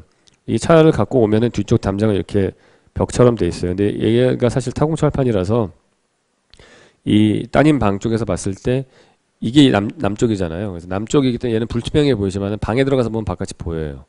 얘가 타공철판이라서 그런 기법을 여기 썼고요. 그 다음에 들어가면 이런 느낌이 나오고 여기 보시면은 아래가 시원하게 뚫려 있고 이 소나무값만 해도 제 설계비보다 훨씬 많았던 것 같아요. 그래서 요게 이 나무는 사실은 제가 의도했던 바는 아닌데 그 공사를 다 끝나고 났더니 제가 난간이 없어 보이게 하려고 유리 난간을 썼거든요. 근데 올라가서 되게 좋은데 밤 되었더니 뒤에 있는 모텔 네온 사인들이 너무 많이 비친다는 거예요, 유리창에. 그래서 그 예상하지 못했던 변수다. 그리고 어떻게 할까 하다가 화분으로 그냥 쫙 똑같은 걸로 넣었어요. 근데 효과는 되게 좋은 것 같아요. 오히려 더 약간 그거 같지 않아요? 그 화분 중에 물 주면 머리카락 자라는 그 화분 있잖아요. 그거 같은 느낌이 좀 나면서 그래서 뭐 애가 놀 수 있는 조그만한 수영장 하나 만들어 달라고 해서 만들었고요. 여기서의 느낌이 상당히 좋습니다. 그리고 이분이 이제 그림이 좀 많으신데 그림을 좀 걸 수 있는 벽들이 많았으면 좋겠다 그랬어요. 근데 벽을 많이 하면 경관을 죽이잖아요. 그래서 저희들이 가변형으로 슬라이딩으로 만들었어요. 포켓으로 해서 보통 때는 다 열면은 이렇게 좀 열리게 돼 있고요. 만약에 그림이 더 걸고 싶으면 그걸 뽑아서 솔리드한 벽으로 만들어 거기다 이제 그림을 걸 수 있게끔 그렇게 해서 했고요. 얘네들은 같은 경우에는 그 징크판을 썼는데 약간 색깔이 어울리고 괜찮은 것 같아요. 그때는 건축주한테 여기 창문 바닥까지 내리자고 그렇게 말씀을 드렸는데 불안하다고 이렇게 막으신다니 나중에 후회하시더라고요. 꼭 건축가의 말을 들으세요. 웬만하면은. 네. 자, 이제 옥상 2층의 거실의 부분의 모습이에요. 광각이에요. 그냥 광각 카메라라서 그렇게 보이는 건데 일단 이 소파 좀 약간 기선제압하지 않아요? 이분이 사실은 뭐 하시는 분이었냐면은 식당 하시기 전에 무슨 가구 수입 가구상을 하시던 분인데 이 가구가 너무 비싸가지고 안 팔렸나 봐요. 이 가구가 뒤에 뭐 침대까지 해서 합쳐가지고 2억인가 세트가. 그래서 뭐 진짜 말도 안 되는 여기 전체 뭐 가구값만 해도 몇 억어치 됐던 것 같아요.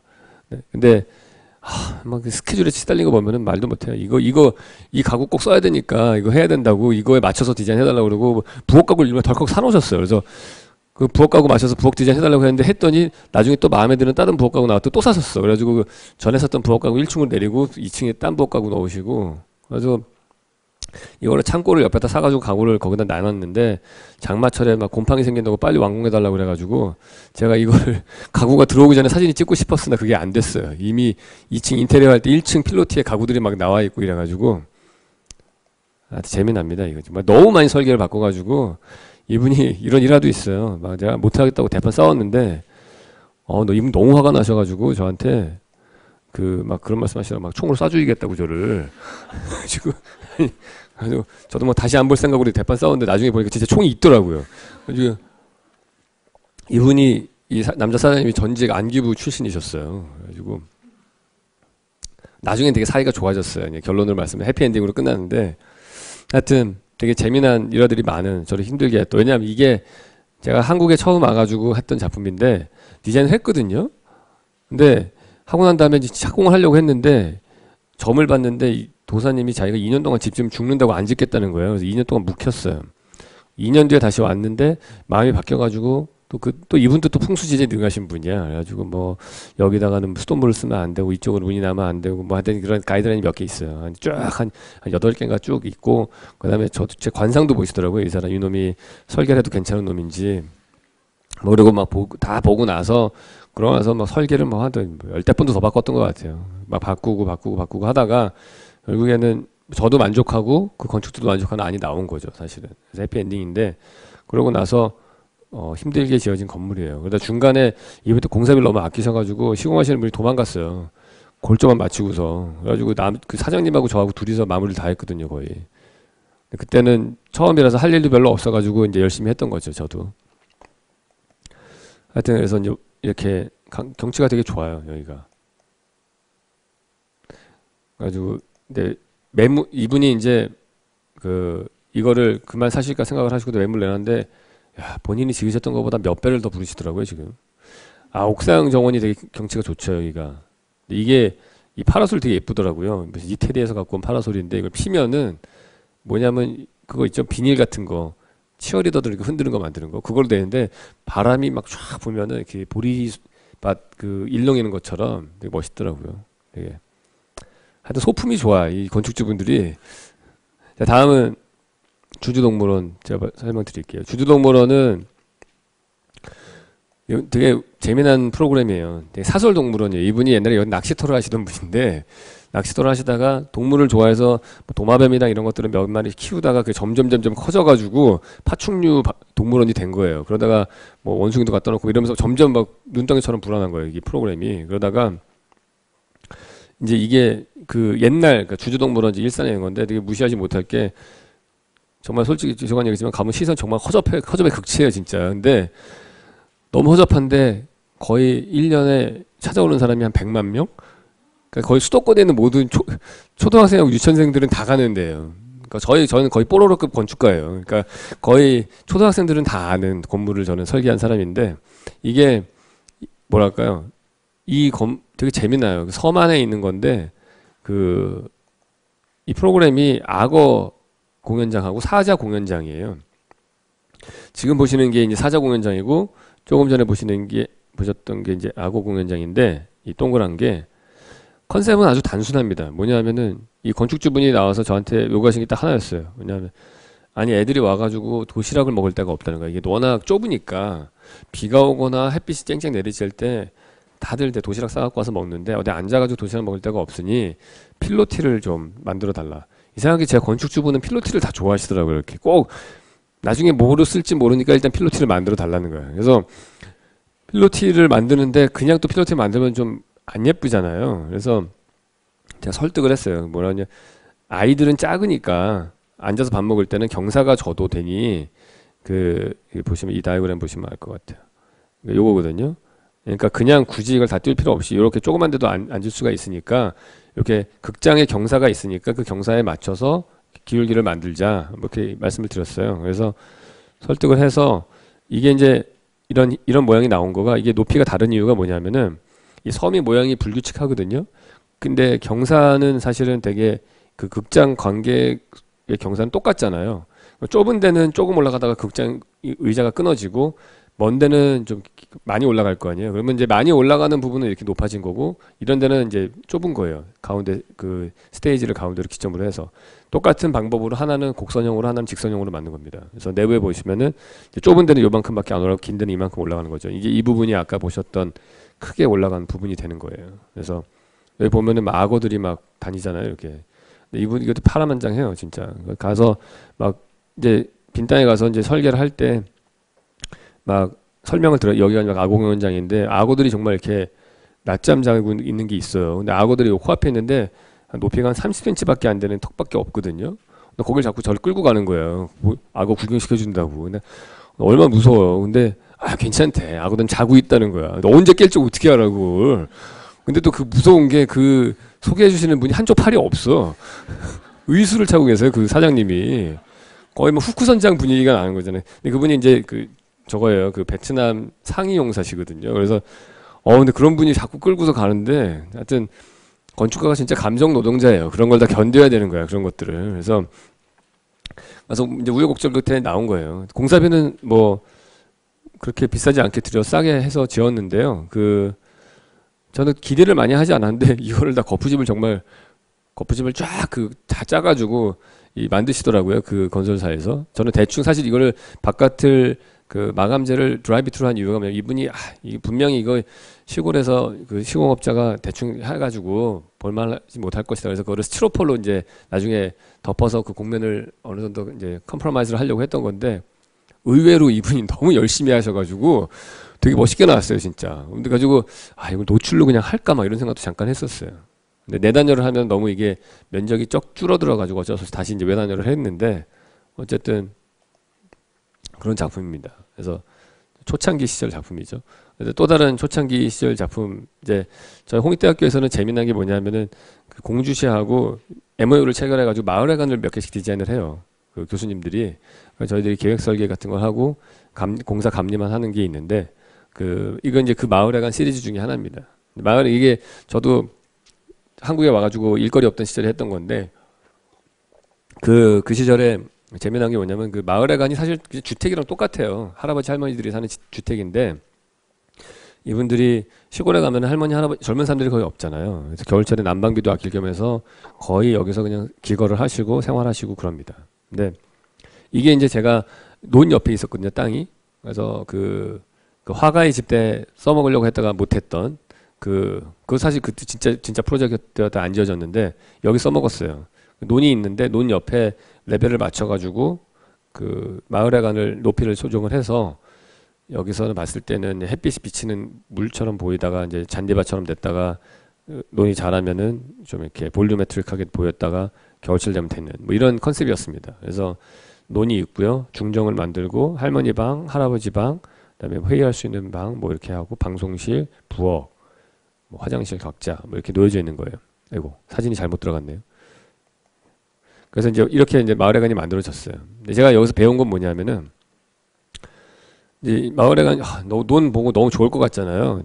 저는 사실 진짜 되게 좋았어요. 가서 보고서 내가 논 옆에서 정말 아름답다 생각을 했는데 이분들한테는 논은 맨날 일터인 거야 그냥. 그래서 좀 지긋지긋한 거예요. 논이 보기가 싫어가지고 나중에 갔더니 여기다 이렇게 필름지를 바르셨더라고요. 이렇게 안 보이게. 그래가지고 다른 거는 좀 바꿨어요. 그래서 다음번 프로젝트 할 때부터는 좀 바꿔서 이번에 마암리라는 곳이 지어진 똑같은데 이번에 땅들이 모양이 다 특이해요. 왜냐하면은 이 마을회관 땅들은 보통 누가 기증을 하거든요. 근데 짜투리 땅으로 쓸모없는 땅들을 기증을 하세요. 그러니까 모양이 다 찌글찌글해요. 그래서 그거를 여기 이제 디자인에 반영을 해서 평면도 똑같습니다. 근데 똑같은데 다만 대지 형태를 따라서 이 형태를 따고 요번에는 우리가 이제 마을회관 되게 좋았던 게 빨리빨리 디자인해서 줘야 되는데 우리가 해볼 수 있는 건 다 해보는 거야. 지난번에 평지붕 했으니까 이번에 경사지붕 좀 해보자. 이번엔 모양대로 해서 V자 경사지붕을 팠어요. 그러면은 이 형태들이 이렇게 지그재그 라인들이 이제 다양하게 나올 거 아니에요. 이런 형태들이. 이게 아까 보셨던 주주동물원하고 사실 컨셉은 똑같은 거죠. 경사는 똑같은데 길게 가면 뭐 높게 올라가고 뭐 이렇게 되는 거죠. 겨울철에 좀 춥다고, 선전고가 너무 높아 춥다고 좀 불만을 하시는데 어쨌든 저는 되게 멋있다고 생각을 했어요. 근데 여기도 갔더니 주변 경관 보이라고 했더니만 다 필름지 바르시고 꼭 하는 게 이게 여기 파랗게 보이잖아요. 이 파랗게 보이는 이유가 중정을 만들면은 꼭 마당을 만들려고 해요. 왜 그러냐면은 마을 잔치할 때 부침개 붙여야 된다고 꼭 거기 마당이 필요하다고 하시거든요. 그 석유골로 갖다 놓고 부침개 붙이는데 그러고 나서 거기다 꼭 그 유명한 대한민국 그 아주 그 티피컬한 그 있죠. 온 국민이 쓰는 파란색 플라스틱으로 된 지붕 있잖아요. 그걸 꼭 거기다 덮으세요. 거기다가. 그래서 여기도 이렇게 덮으셨는데 이분은 그래도 약간 센스가 있으신 분이어가지고 직선으로 덮으셨더라고요. 곡면으로 된 거 안 쓰시고. 그래서 다음번은 곡면 지붕을 한번 해보자. 곡면 지붕을 제가 한 번도 안 해봤거든요. 그래서 이 마을회관에 그러면 형태가 있으면 이것도 약간 평행사변형의 땅이었는데 그 평행사변형으로 만들고 그 땅에다가 뭡니까 그 발코니를 그 땅 이렇게 틀어가지고 만들어서 발코니 부분을 만들고 얘를 지붕을 들어서 만들자. 이제 그게 이제 저희들 컨셉이었어요. 그래서 나온 게 이제 지금 보시는 이런 마을회관입니다. 얘는 논 쪽으로 창문이 별로 없죠. 그래서 얘도 중정도 안 만들었어요. 여기는 중정 만들면 맨날 그 할아버지들이 그거 만들어가지고 여기서는 안 만들고 근데 이렇게 만들었더니 옆에 있는 한옥이랑 되게 어울리는 것 같더라고요. 지붕이. 그래서 시공하시는 분한테 요금 바가지로 먹었는데 하여튼 만들어 봤고요. 다음은 이제 제가 그 했던 도서관인데요. 그 청운대학교 도서관입니다. 이 도서관은 보통 보면은 여기는 프로그램이 독특한 게 도서관뿐만 아니고 대학 본부 건물도 같이 있어요. 그러니까 대학들이 요즘에 막 대학 그 뭡니까 평가 같은 거 많이 하잖아요. 그래서 빨리빨리 요즘에 이제 도서관도 짓고 막 그래야 되나 보더라고요. 근데 제가 지금 여기서 했던 컨셉은 뭐였냐면은 야, 도서관은 자고로 제일 좋은 거는 제일 제가 이상적으로 생각하는 도서관은 뭐냐면은 책 읽다가 잠깐씩 자주 바람 쐬러 나갔다 들어오는 거예요. 뭐 저는 담배를 피는 사람은 아니지만은 뭔가 바깥 공기를 쐬다가 다시 들어와 책 보다가 혹은 바깥에서 테라스에서 책을 보고 이런 게 제일 저는 이상적인 도서관이라고 보는데 우리나라에 있는 대부분의 도서관은 그렇지가 못하죠. 그러니까 체크 포인트라고 해서 책 가지고 못 가게 하는 그 포인트를 넘어가면은 실내 공간에서 책을 계속 보다가 그 다음에 다시 나올 때는 또 체크포인트 너머로 나오고 책을 두고 나와야 되잖아요. 그러니까 책을 들고 나가서 볼 수 있는 외부 공간이 없어요. 그러니까 그게 제일 아쉬운 부분이어서 이번에 대학 도서관 만들 때는 그 테라스가 있는 도서관을 만들자가 이제 컨셉이었습니다. 그래서 테라스가 있는 도서관을 만들면서 이 사이트 안에 많은 것들을 채워 넣어야 되는 그런 한계가 있었는데 이제 디자인 프로세스를 보시면은 사이트가 있고 테라스를 만들었어요. 그러고 나서 거기에 각각의 요 테라스에 이제 열람실들이 있고 안쪽으로 햇빛이 안 드는 쪽은 책들, 그러니까 햇빛이 들어가면 안 되는 책들을 거기다 배치를 하고요. 창가 쪽으로 의자를 배치를 하는 거죠. 그리고 바깥에 테라스에 나갈 수 있게 해주고. 근데 그것만으로는 그 테라스만으로는 이 빌딩 프로그램을 다 만족하지를 못했어요. 그래서 책들을 서고가 더 많이 필요한 거죠. 그 다음에 강당도 필요하고 그래서 매스가 이만큼 더 필요했는데 위로 올리고 그런 위에 덩어리가 올라가면은 밑에 테라스에 햇빛이 안 들어가잖아요. 그래서 그 매스가 필요한 만큼 빼놓고 다 분리를 시켰습니다. 그래서 가운데로 햇빛이 들어가게 만들고 이게 이제 대학 본부 건물이거든요. 그래서 본부 건물하고 이쪽 강당 쪽이 여기 있는데 이 두 개의 프로그램을 유연하게 연결시키기 위해서 두 개의 브릿지 매스를 넣었습니다. 그래서 여기는 이제 위로 발코니 테라스를 쓰는 거고요. 여기서 이제 파티 같은 것도 할 수 있고요. 얘는 이 본부 건물에서 강당으로 넘어가게끔 되어 있고요. 나중에 이제 이 본부 건물 상층부로 가는 코어가 여기 생기는 거죠. 이렇게. 여기도 이제 또 다른 그 구조적인 이유 때문에 코어가 하나 생기고 그래서 이런 형태가 나온 겁니다. 그래서 이 최종적인 매스의 형태가 결국에는 테라스 도서관을 만들고 거기를 테라스로 햇빛이 더 잘 들어가게 하기 위한 그런 목적으로 만들어진 쉐입이에요. 그래서 도서관에 이런 단계의 그 도면을 받쳐서 근데 이제 모형하고 다른 거가 나왔죠. 왜냐하면 역시 예산이 문제예요. 원래 컨셉은 상층부가 이렇게 플로팅 큐브라 그래가지고 막 이렇게 커튼홀로 돼서 밤이 되면 불로 이렇게 확 불빛이 영롱하고 막 이런 걸 생각을 했었는데 그다음에 당연히 여기 캔틸레버로 이 캔틸레버는 뭐냐면 이렇게 기둥 없는 튀어나온 건물을 얘기하는 거거든요. 그래서 기둥들도 하나도 없고 그래야 되는데 예산이 좀 타이트했어요. 이게 평당 공사비가 한 260만 원 정도 그 정도에 지어야 되는 되게 저렴한 여러분들 감이 잘 안 오시겠지만 엄청나게 저렴하게 지어야 되는 거거든요. 그래서 저희들이 그거를 맞추기 위해서 어떻게 했냐면은 일단 커튼홀을 안 쓰자. 커튼홀을 안 쓰는 대신에 그냥 보통 유리를 쓰고 이게 커튼홀처럼 보이게 하기 위해서 짙은색 유리를 쓰고 짙은색 돌을 써가지고 컨셉을 좀 바꿨어요. 그 투명해 보이는 큐브에서 아주 무거운 덩어리가 공중에 떠 있는 것 같은 느낌이 나게 하자. 그래서 얘를 이게 플러시를 같은 높이로 맞춰서 탄 돌덩어리처럼 보이게 하는 게 컨셉이었고요. 그 다음에 사과를 보면 이렇게 빨간색 사과를 이렇게 깎으면 안에가 하얗게 나오잖아요. 그런 컨셉이어서 이게 까만색 돌덩어리인데 안을 파내면은 그 안에가 하얗게 보이는 그런 느낌으로 해서 파여진 부분들은 다 이게 백색으로 되어 있습니다. 그리고 어쩔 수 없이 생겨나는 기둥들은 이게 제가 캔틸레버를 만들 때 제일 싫어하는 게 뭐냐면은 기둥이 표면에서 어정쩡하게 안으로 들어가 있을 때예요. 그래서 제가 그 플로팅 하우스 할 때에도 보시면은 알겠지만 기둥을 바깥쪽으로 붙였잖아요. 그것들이 안에 너무 이렇게 앙상해 보이지 않게 하려고. 그래서 여기도 마찬가지로 기둥의 마감면을 맞춰가지고 뒤쪽 이 면하고 맞췄어요. 그래서 맞추고 색깔은 다시 이쪽 조는 백색이기 때문에 그렇게 한 거죠. 그래서 뭐 이렇습니다. 그래서 이상하게 제 건물들은 논 옆에 많아요.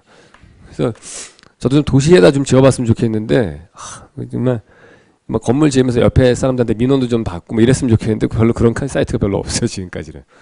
얘는 논 옆에 있어서 뭐 이런 건물이 나왔고요. 도서관 건물입니다. 중정의 모습이고요. 다음은 저희가 이게 12시 반까지죠. 네.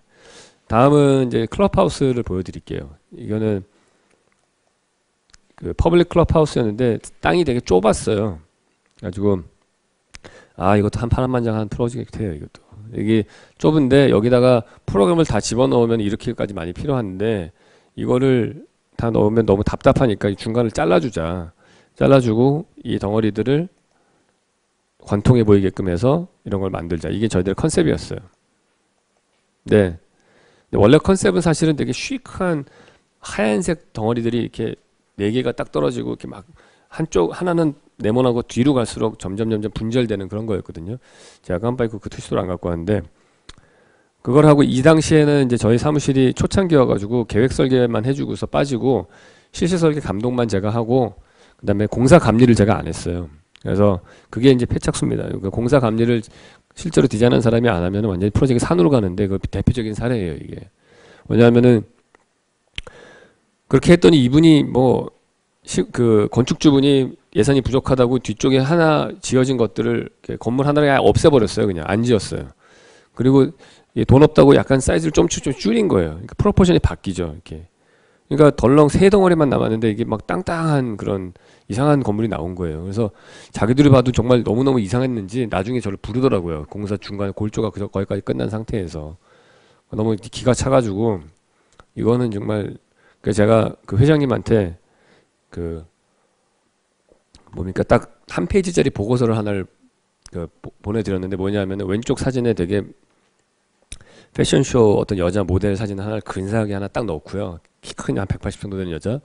그다음에 오른쪽에다가는 그 여자를 포토샵으로 모가지를 자른 다음에 키를 한 160으로 줄여가지고 하나를 옆에다 사진을 두 개를 비교를 해서 딱 놓고서 현재 상황이 오른쪽이다. 그러니까 지금 가장 중요한 파트가 지금 모가지가 날아간 상태에서 프로포션이 다 바뀌어가지고 지금 딴 사람이다 지금. 그러니까 이거를 바꾸려면은 완전히 디자인을 바꾸는 수밖에 없다. 근데 또 그때 또 꼭 이상하게 회장님들은 사모님들이 다 미술하신 분들이 이렇게 많은지 모르겠어요. 그래가지고 되게 뭐 공감하시는 게 있는 것 같아요. 근데 사모님이 또 뭐 이렇게 베지색을 좋아하신대. 그래가지고 베지색으로 된 돌을 다 사놓으셨더라고 벌써 이미. 그래가지고 일단 그 베지색 돌은 다 써야 된대. 베지색 돌을 다 쓰고서 이거를 할 수 있는 방법을 찾아달라고 이제 저한테 말씀하신 거예요. 그래서 알겠다고 그래서 저희가 찾아낸 방법이 뭐였냐면은 그러면 이 건물을 하나를 추가로 만드는데 이거는 캐노피만 만들자. 공사비가 부족하니까 캐노피를 만들고 여기도 무슨 그 뭡니까 그 캐비넷이 부족하다고 옆으로 이렇게 증축을 했어요. 여기 옆을 이렇게 뭐가 튀어나왔더라고요. 그래서 그래가지고 안 되겠다 싶어 이거 두고서 캐노피 만들고 걔는 언덕으로 덮고 그다음에 돌로 된 그거를 다 쓰시고 나머지 그러니까 표면적이 늘어났을 거 아니에요. 그러니까 나머지 부분은 저희가 수호초 판넬이라는 거 그러니까 뭡니까 그 녹색으로 된 판넬 있죠. 그거를 다 바른다. 그러니까 여기 덩어리가 너무 뚱뚱하니까 이거는 방법이 없다. 지워져 보이게 하는 수밖에 없다. 주변에 이 골프장 녹지니까 녹지가 타고 올라가는 것처럼 보이게끔 그렇게 지우자. 그래서 뭐 회장님이 곡선을 좋아하신다 그래서 이제 곡선 넣어드리고 뭐 인면도로 봤을 때 그래서 이제 결국 이런 결론이 나온 거예요. 그래서 이게 이제 그 사모님 좋아하시는 돌이고요. 식당 부분이고 이게 이제 캐노피 만들고 약간 좀 길어 보이게끔 만들어주고 사실 저는 이 캐노피 만들어서 더 좋아진 것 같긴 해요. 그래서 골프장에서 제일 중요한 게 캐노피 부분이긴 하거든요. 골프백 내리고 하고 하는 것 때문에 막 엄청 설득했어요. 여기 내가 웬만한 건물이면 이런 거 안 하는데 여기가 지금 골프장인데 얼마나 여기 관리하시는 분들이 여기도 관리하시면 된다고 될 거다. 그렇게 해가지고 지어서 설득을 해가지고 완공이 됐는데 그래도 얼핏 완성되고 나니까 이 사진 보면 좋은 게 하고 보니까 골프장에 잔디 같고 얘는 골프장 이게 벙커잖아요. 모래로 되는데 모래 색깔이랑 비슷하고 그래서 약간 골프장에 좀 어울리는 색상 톤이 된 것 같기는 해요. 이건 그냥 어쩌다가 된 거예요. 의도한 바는 아니고. 그래서 뭐 나름 괜찮았는데 문제는 이분들이 수도세를 안 내셔가지고 한 보름 정도 여기 물을 안 줘가지고 얘네들이 죽어가지고 나중에 그 교체하느라고 엄청 고생했어요. 근데 그게 아마 한 번 죽고 나면 이게 잘 안 되는 것 같아요. 그래서 그 아주 난항을 겪었던 그런 프로젝트이긴 합니다. 그래서 너무 뚱뚱해가지고 나 뭐 대나무로 가리고 막 별짓 다 했어요. 얘는 왜 그러냐? 원래 이제 골조가 이렇게 끝난 거예요. 왜냐면 이렇게 약간 그쪽 여기가 로비 부분이거든요. 원래 내려가고 위에가 뭐 이렇게 지붕이 막 이렇게 틀어지고 하는 거였는데 나중에 컨셉 바뀌면서 다 막 이상해진 거죠. 이제 이런 것들이. 자, 다음 이제 제가 계획안들 지금 현재 지어지고 있는 거 몇 개, 한 두 개 보여드리면 시간이 거의 다 될 것 같습니다. 현재 아페도에 지어지고 있는 건데요. 정말 지방 전문 건축가 같아요. 정말 거제도, 부산, 뭐 목포, 공주, 대전 지금 뭐 제일 가깝게 지은 게 제가 볼 때는 일산이 제일 가까운 거, 판교가 제일 가까운 것 같아요. 지금까지는. 이제 어쨌든 이제 곧 서울에 입성을 하는데 얘는 뭐냐면은 되게 프로그램이 독특해요. 뭐냐면은 목욕탕입니다. 그러니까 거기 시골에 계신 할아버지 할머니들, 그러니까 저는 이상하게 할아버지 할머니들을 위한 건물 많이 짓는데 그 할아버지 할머니들이 이분들이 공주 목욕탕이 그 앞에도 지금은 사실 다리가 요즘 섬은 아니거든요. 목포에서 아주 가까운 섬인데 사진이 있는지 모르겠는데 없네요. 되게 근사한 섬이에요. 근데 그 섬에 이분들을 위한 목욕탕, 공중 목욕탕을 짓는 거예요. 그리고 거기에 다민족 사람들을 위한 어떤 시설도 들어가고 마을 사람들이 잔치를 할 수 있는 식당, 그 다음에 강당 프로그램이 보통 그렇습니다. 그래서 되게 그 취약하신 분들 이런 사람들이 모이는 되게 의미가 좋은 그런 건물이에요. 시 예산으로 짓는 건물인데, 그러니까 되게 저도 그 목욕탕이라는 거가 되게 저는 좋아하거든요. 물을 좋아하기 때문에. 그래서 재미나겠다 하고 시작을 했는데 이게 공중 목욕탕에서 드는 생각이 여기가 이제 바람이 되게 많이 불거든요. 그래서 창문이 많지 않았으면 좋겠다. 시골에 계신 분들이 도시에 계신 분하고 약간 다른 점이 그런 것 같아요. 그러니까 자연경관을 이렇게 상문을 바라보는 거 별로 안 좋아하시더라고요. 그러니까 우리가 사실은 그런 것도 같아요. 그 자연을 보면 그 사람들 일터라고 아까 말씀드렸잖아요. 그러니까 우리가 창문을 뚫었는데 그게 우리의 사무실만 보고 있다고 생각을 하면은 사실 좋을 것 같지는 않아요. 그러니까 이분들은 이게 바람이 많이 불어서 창문이 적었으면 좋겠고 바깥 경치만 안 봤으면 좋겠고 뭐 이런 요구사항들이 있었어요. 그리고 목욕탕 안에서도 제한적으로 바깥을 볼수면 좋겠고, 그래서 만들어진 게 지금 보시는 이런, 그래서 섬이라는 것 자체가 물에 둘러싸여 있는 건데 이 빌딩에서는 제가 이제 물을 둘러싸고 있는 것 같이 가운데에다가 이 뭔가 수공간을 만들어주고 미음자로 물을 둘렀어요. 그러면은 이게 경사가 져 있거든요. 그래서 혹시 단면도가 있는지 모르겠는데, 그러니까 이게 이제 중정을 만들어 놓고서 햇빛이 똑같은 3층 높이로 올라가면 어두울 거 아니에요. 그러니까 위로 갈수록 셋백을 시켰습니다. 그 셋백은 뒤로 물러나게 한 거죠. 그래서 여기가 이제 복도가 되는 거고, 그래서 실제로는 여기가 다 햇빛이 아주 잘 드는 그런 중정형의 스페이스가 만들어지고 이런 공간이 되는 거죠. 그래서 안쪽에서 봤을 때는 노출 콘크리트하고 이런 그 콘크리트 블럭 같은 걸 쌓아가지고 되게 거친 마감으로 그 로우한 느낌이 나게 하고, 바깥에서는 외단열을 쓰면서 그냥 제가 시골에서 그 시공하시는 분들이 그나마 그 디테일 같은 것들을 손쉽게 해결할 수 있는 부분이 드라이비트예요. 그래서 드라이비트를 많이 쓰거든요. 그 단열도 잘 되고 해서. 그래서 개인적으로는 이런 막 돌 같은 거 매지들 막 쪼개주고 하는 것보다는 벽돌을 쓰던지 이런 아무런 매지 라인이 없는 이런 그 솔리드한 매스처럼 보이는 드라이비트를 선호하는 편입니다. 그래서 이거 쓰고, 그리고 이제 밖에서 보면은 그냥 각각의 프로그램 맞게끔 창문이 뚫려 있는 거죠. 그래서 요게 이제 들어가는 정문이에요. 정문으로 들어가면은 창문이 있더라도 그 앞에 CMU로 콘크리트 블럭을 쌓아서 그 아까 그 말씀드렸던 그 방충망 효과 같은 거죠. 안에서는 바깥이 제한적으로 보이는데 밖에서는 안이 잘 안 보이는 그런 것들을 만든 겁니다. 그래서 들어가면은 이런 그 중정이 나오고요. 여기서 각각의 프로그램으로 들어가고, 여기 보시면 요 계단으로 곧장 내려가면은 요 레벨이 식당이 있는 레벨이에요. 그러니까 이 할머니들이 그 목욕을 하실 때는 그라운드 레벨에서 그냥 1층으로 진입하게 돼 있고요. 아까 여기 보시는 여기가 이제 여자 목욕탕, 여기가 남자 목욕탕 나눠지게 되죠. 아래로 내려가면 식당이 있고 그 강당이 있는 곳입니다. 그리고 이 식당 레벨은 옆으로 연결돼서 그 바깥 마당하고 연결돼서 잔치를 할 수 있게 돼 있고요. 이게 이제 저쪽으로 뚫려 있는 그런 문이죠. 저쪽으로 바다가 보이고요. 이게 이제 1층 그라운드 레벨에서 내려오는 부분입니다. 강당은 식당하고 서로 마주보게 되어 있고요. 뒤쪽으로 창문이 또 뚫려 있습니다. 다음번 프로젝트는 요즘에 저희가 제일 열심히 하고 있는 프로젝트인데, 그 좀 전에 보여드렸던 그 뭡니까 주주동물원 있었잖아요. 그 주주동물원 그분이 이제 돈을 좀 버셨는지 그 필생에 제대로 된 동물원을 좀 만들고 싶으시다. 그래가지고 포천에다 땅을 사셨어요. 그래가지고 되게 훌륭하신 분인데, 이분이 이제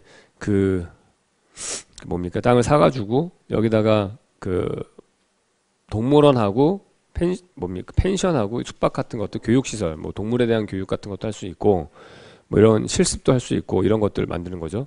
그리고 이제 운영을 해야 되니까 판매 시설도 좀 들어가야 되고 뭐 이런 시설이에요. 그래서 저희가 처음에 갔을 때가 여기가 이제 땅 전체 면적이 한 2만 평 정도 되는데 그냥 산을 사가지고 이제 포천시하고 MOU를 체결을 해서 여기서 개발을 하는 거였어요. 근데 이 시설들이 뭐 너무 다양하게 빌딩 한 19개 정도가 들어가거든요.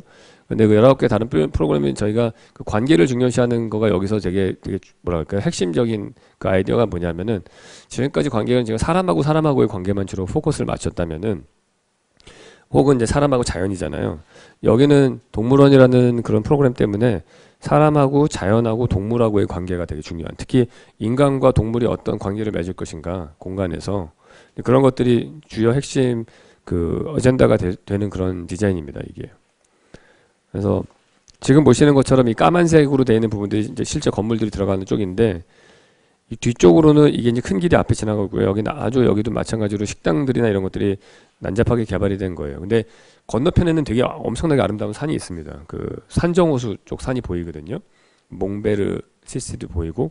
근데 저희가 메인 동선이 이쪽인데 이쪽으로 가면서는 이제 그 산들을 아름답게 봐야 되는데 그 앞에 있는 식당들이 보기 싫으니까 저희들 건물을 담장 삼아서 그것들을 다 지웠어요. 지금 보시는 것처럼 약간 낮은 담장 같은 기능으로 쭉 연결돼서 건물들이 갑니다. 그래서 그것들을 다 지우게 돼 있고요.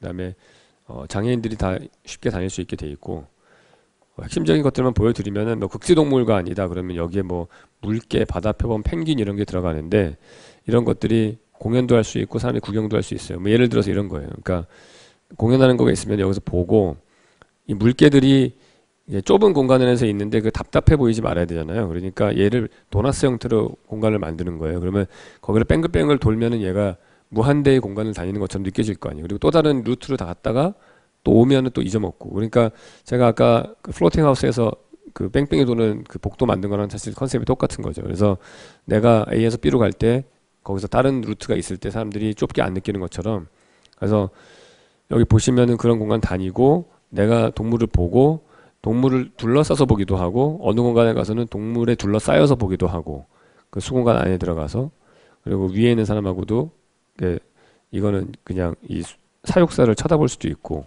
뭐 이런 것들이에요. 그래서 내가 이 펭귄이 뛰노는 이 수영장 풀을 사이를 두고서 건너편에 있는 사람하고 나하고도 볼 수 있고 뭐 이런 것들이 그 안에서 이제 걸어다니면서 계속 바뀌는 거예요. 그 동물들의 특성에 따라서. 또 다른 곳이 이제 그 육식동물관인데 뭐 호랑이도 있고 사자도 있고 그래요. 표범도 있을 거고 곰도 있고. 근데 이런 것들이 놓여지는 공간들은 좀 더 안전해야 돼요. 근데 거기에 그 프로그램을 저희가 그쪽에서 요구했던 거가 잠을 잘 수 있는 것도 있었으면 좋겠다, 여기서. 그러니까 동물하고 같이 잠잘 수 있는 그런 펜션이었으면 좋겠다, 그런 게 있었어요. 그래서 저희들이 이런 사자가 옆에 있으면은 거실, 침실이 바로 옆에 있어가지고 유리창을 사이에 두고서 같이 이제 얘기할 수 있는 그런 거가 되는 거죠. 사육사들은 밑으로 지하로 진입을 할 수 있게끔 되어 있고요. 아침에 눈 뜨고 나면 여기 사자가 옆에 있고 뭐 그런 거예요. 그래서 또 원숭이하고 오랑우탄 같은, 원숭이나 오랑우탄들 이 특징들이 좀 있어요. 어떤 원숭이는 물을 두려워해서 수공간만 두면은 담장이 필요 없는 애들도 있고, 어떤 원숭이는 뭐 한 6m 정도밖에 점프를 못해서 이걸 파면은 담장을 안 만들어도 되고, 난간을 뭐 그런 여러 가지 그 동물들마다의 특성이 있어서 그거에 맞추어서 저희들이 이제 담장 길이라든지 뭐 수공간의 위치라든지 이런 것들 이제 제한을 하는 겁니다. 그래서 여기도 마찬가지로 원숭이하고 오랑우탄을 가깝게 볼 수 있게끔 그렇게 디자인이 되어 있습니다. 그래서 바로 옆에서도 보고 뭐 안에 들어가서도 보고 이제 여러 가지 것들을 저희가 테스팅을 하는 거죠. 그래서 이상으로 이제 저희 뭐 여러 가지 제가 갖고 있는 생각들 학생 때부터 시작해서 지금까지 저희가 하는 작업들 쭉 보여드렸는데요. 그게 뭐 얼마나 그 제가 생각하는 거하고 맞는지는 모르겠는데 그 하여튼 건축가로서의 그냥 작업은 계속 항상 보면은 생각이 계속 바뀌어요. 이게 제 생각이 언제 바뀔지도 모르겠고, 그리고 큰 변수는 결국에는 공사비가 또 큰 변수고, 그래서 어떤 결과물로 다음 작품이 나올지는 저도 잘 모르겠습니다. 그래서 하여튼 이걸로 강의는 질문이 있으면은 잠깐 한 5분 정도 질문이 있는 시간을 가지는 시간을 갖도록 하겠습니다. 저는 건축과 관계없는 일인데 하고 있고요. 저 아까 전에 그 무슨 극장을 한번 설계하셨다고 했는데요. 네. 그걸 직접 만드신 건가요? 아니면 그냥 설계만 하신 건가요? 맨 극장이요? 처음에 무슨 스테이지 극장, 스트리트 극장인가? 스트리트 극장이요? 예, 그거는 제 학생 시절 작품입니다. 설계만 하시고 만들지는 않은 거고요. 예, 만들진 않았고요. 그러니까 저희 그때 당시에 설계 교수님이 그 프로젝트를 하시던 분이었는데 리모델링하는 프로젝트였어요. 그건 되게 유명한 극장이거든요. 저는 그냥 그때 아이디어만 그 스튜디오에서 그것만 하고 끝난 거죠. 앞부분에 제가 보여드렸던 4개 정도의 렌더링만 있는 작품들은 그거는 실제로 지어진 건 아니고요. 그 저의 그 디자인을 설명하기 위해서 그냥 학생 시절 작품을 보여드린 겁니다. 좀 한번 꼭 요번에 저희가 하는 그 프로젝트가 하나 있어요. 주상복합 프로젝트가 있는데 거기 밑에 극장이 들어가는데 그 극장에다가 그 아이디어를 써먹으려고 하고 있습니다 지금. 그래서 쇼핑몰이 있고 극장이 있고 그다음에 유리로 돼 있어가지고 그 극장의 프로그램들을 옆에 사람들이 그러니까 쇼핑몰에서 보다가 뭐 커튼 내리면 안 보이는 거고요. 근데 공연 딱 끝나고 나면 오픈 딱 하면은 나가서 맥주집에 갈 수 있고 뭐 이런 컨셉이에요. 그래서 좀 적용을 하려고는 하고 있습니다. 예. 그리고 아까 전에 무슨 그 시멘트가 너무 딱 막혀 보여서 한지를 붙이셨다고 예, 하셨는데 예. 그 한지를 붙이면 오래 가지 않지 않아요? 뭐 지금 상태로서는 꽤 오래 가는 것 같아요. 그 물론 페인트 칠한 것만큼 그렇게 왜냐면 얘가 습기를 머금으니까 그렇긴 한데 별로 큰 어려움은 없었던 것 같아요. 오히려 그 한지 주변에 그 라이팅 때문에 그 라이팅 그 뭡니까 조명 기구에 벌레들이 많이 죽어 있는 게 문제지 그 한지 자체가 문제되지는 않았던 것 같아요. 네, 건축을 공부하고 있는 학생입니다. 선생님은 리차드 마이어 이 사무소에서 실무를 하셨다고 들었는데요. 네. 거기서 배운 것이 어떠한 선생님이 건축에 어떠한 영향을 미치고 네. 어떠한 계기로 그 사무소에 들어갔는지 궁금하네요. 일단 들어간 계기는 제가 디자인하는 저는 사실 그분 주택은 되게 좋아하거든요. 그러니까 건축가들이 여러 건축가들이 있는데 제가 제일 좋아하는 건축가 루이스 칸이고 안도 다다오인데 주택 근데 누가 디자인한 집에서 살고 싶냐 그러면 저 리차드 마이어가 디자인 집 살고 싶어요. 그러니까 근데 별로 뭐 그렇게 제가 좋아하는 건축가는 아니었어요. 근데 제 아는 친구분 제 아는 형이 너 거기 되게 너하고 디자인 잘 맞는 것 같아서 어플라이 한번 해보라고. 근데 어플라이 했는데 그때 당시에 제가 이력서를 한 400통 정도를 뿌렸는데 그때가 이라크 전쟁이 막 발발하기 직전이었어요. 그래서 모든 설계사무소가 다 직원을 안 뽑을 때여가지고 근데 그 사무실만 뽑더라고요. 그래가지고 들어갔어요 그냥. 근데 저하고는 사실은 안 맞는다고 생각을 했었는데 많은 걸 배웠던 거가 일단 이렇게 많이 절제하는 걸 많이 배우고요. 줄 맞추는 걸 많이 배웠어요. 그러니까 그 우스갯소리로 우리 그 직원들은 맨날 프랭크 게리 사무실이 제일 부럽다 막 이런 얘기 하거든요. 근데 그게 미쳐요. 거기 줄 맞추는 거 어느 정도로 줄을 맞추냐면은 프로젝트를 딱 시작을 하면은 그게 제가 배운 건데 모든 프로젝트마다 모듈러를 하나를 정해요. 그래서 독일에 지어지는 건물이다 그러면 매트릭으로 하고 미국에 지어지는 건물은 인치 피트로 하잖아요. 그러니까 그거에 따라서 그 프로젝트에 맞는 거 모듈을 쫙 그리드를 친 다음에 모든 라인은 그 그리드에 맞춰야 되는데 어느 정도로 맞추냐면은 얘가 만약에 바닥에 돌을 깔면은 돌의 모르타르는 한 1mm 정도 0.5mm 정도로 돌이 붙잖아요. 그 다음에 위에 벽에 타일이 만약에 붙으면 타일은 뭐 모르타르 간격이 좀 달라져요. 그러면 그거를 센터 라인으로 맞춰야 돼. 모르타르 센터 라인으로. 그거를 모르타르 센터 라인으로 한 이쪽을 밀 거냐 그거 갖고서 막 고민을 그래서 막 공사하다 보면 왜냐면 오차 한계가 미국 같은 경우도 콘크리트 오차 한계가 2인치예요. 그러면은 콘크리트 양생을 한 다음에 실제로 인테리어 공사를 미국은 이제 인테리어 공사까지 다 디자인까지 다 하잖아요. 그럼 인테리어에 들어가면 저희들이 그렇게 피땀 흘려서 줄을 맞췄는데 줄이 안 맞아. 그러면은 그거를 현장에서 속고보드 같은 경우에는 뒤에다가 그 메탈 채널이라는 걸 대고서 속고보드 2장을 대거든요. 그러면 그 두께가 어느 정도 생기잖아요.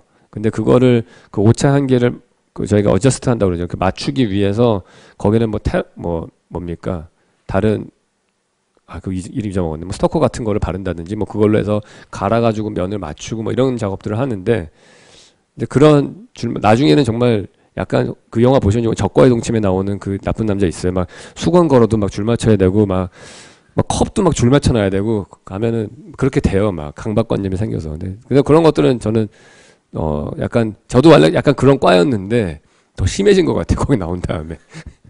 지금은 약간 나온 다음에 좀 점점 다시 망가지고 있는 것 같긴 합니다. 요즘에 제 작품을 보면은. 예.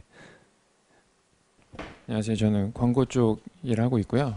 네. 궁금했던 게 아까 그 마을회관 네. 지으셨잖아요. 그 할머니들이랑 이제 뭐 앞에 건축가님이 보실 때는 그 논의 그 계절이 따라서 네. 변할 때 그게 되게 좋아 보이셨는데 그 실제 사용자들은 그게 네. 일이고 그래서 거기서 이제 제 생각은 그거 놓치셨다고 생각하거든요. 그, 네. 그 그렇죠. 사용자들의 어떤 그런 사용자들을 고려한 네. 그런 부분이 조금 부족했던 부분도 봤고 네. 그리고 이제 지금 동물원 크게 짓고 계시는데 거기서 이제 동물이 실제로 사용하는 네. 곳이기도 하잖아요. 그래서 그 정말 그 사용자를 위해서 어떤 작업 얼마나 그런 노력을 하고 계시는지 네.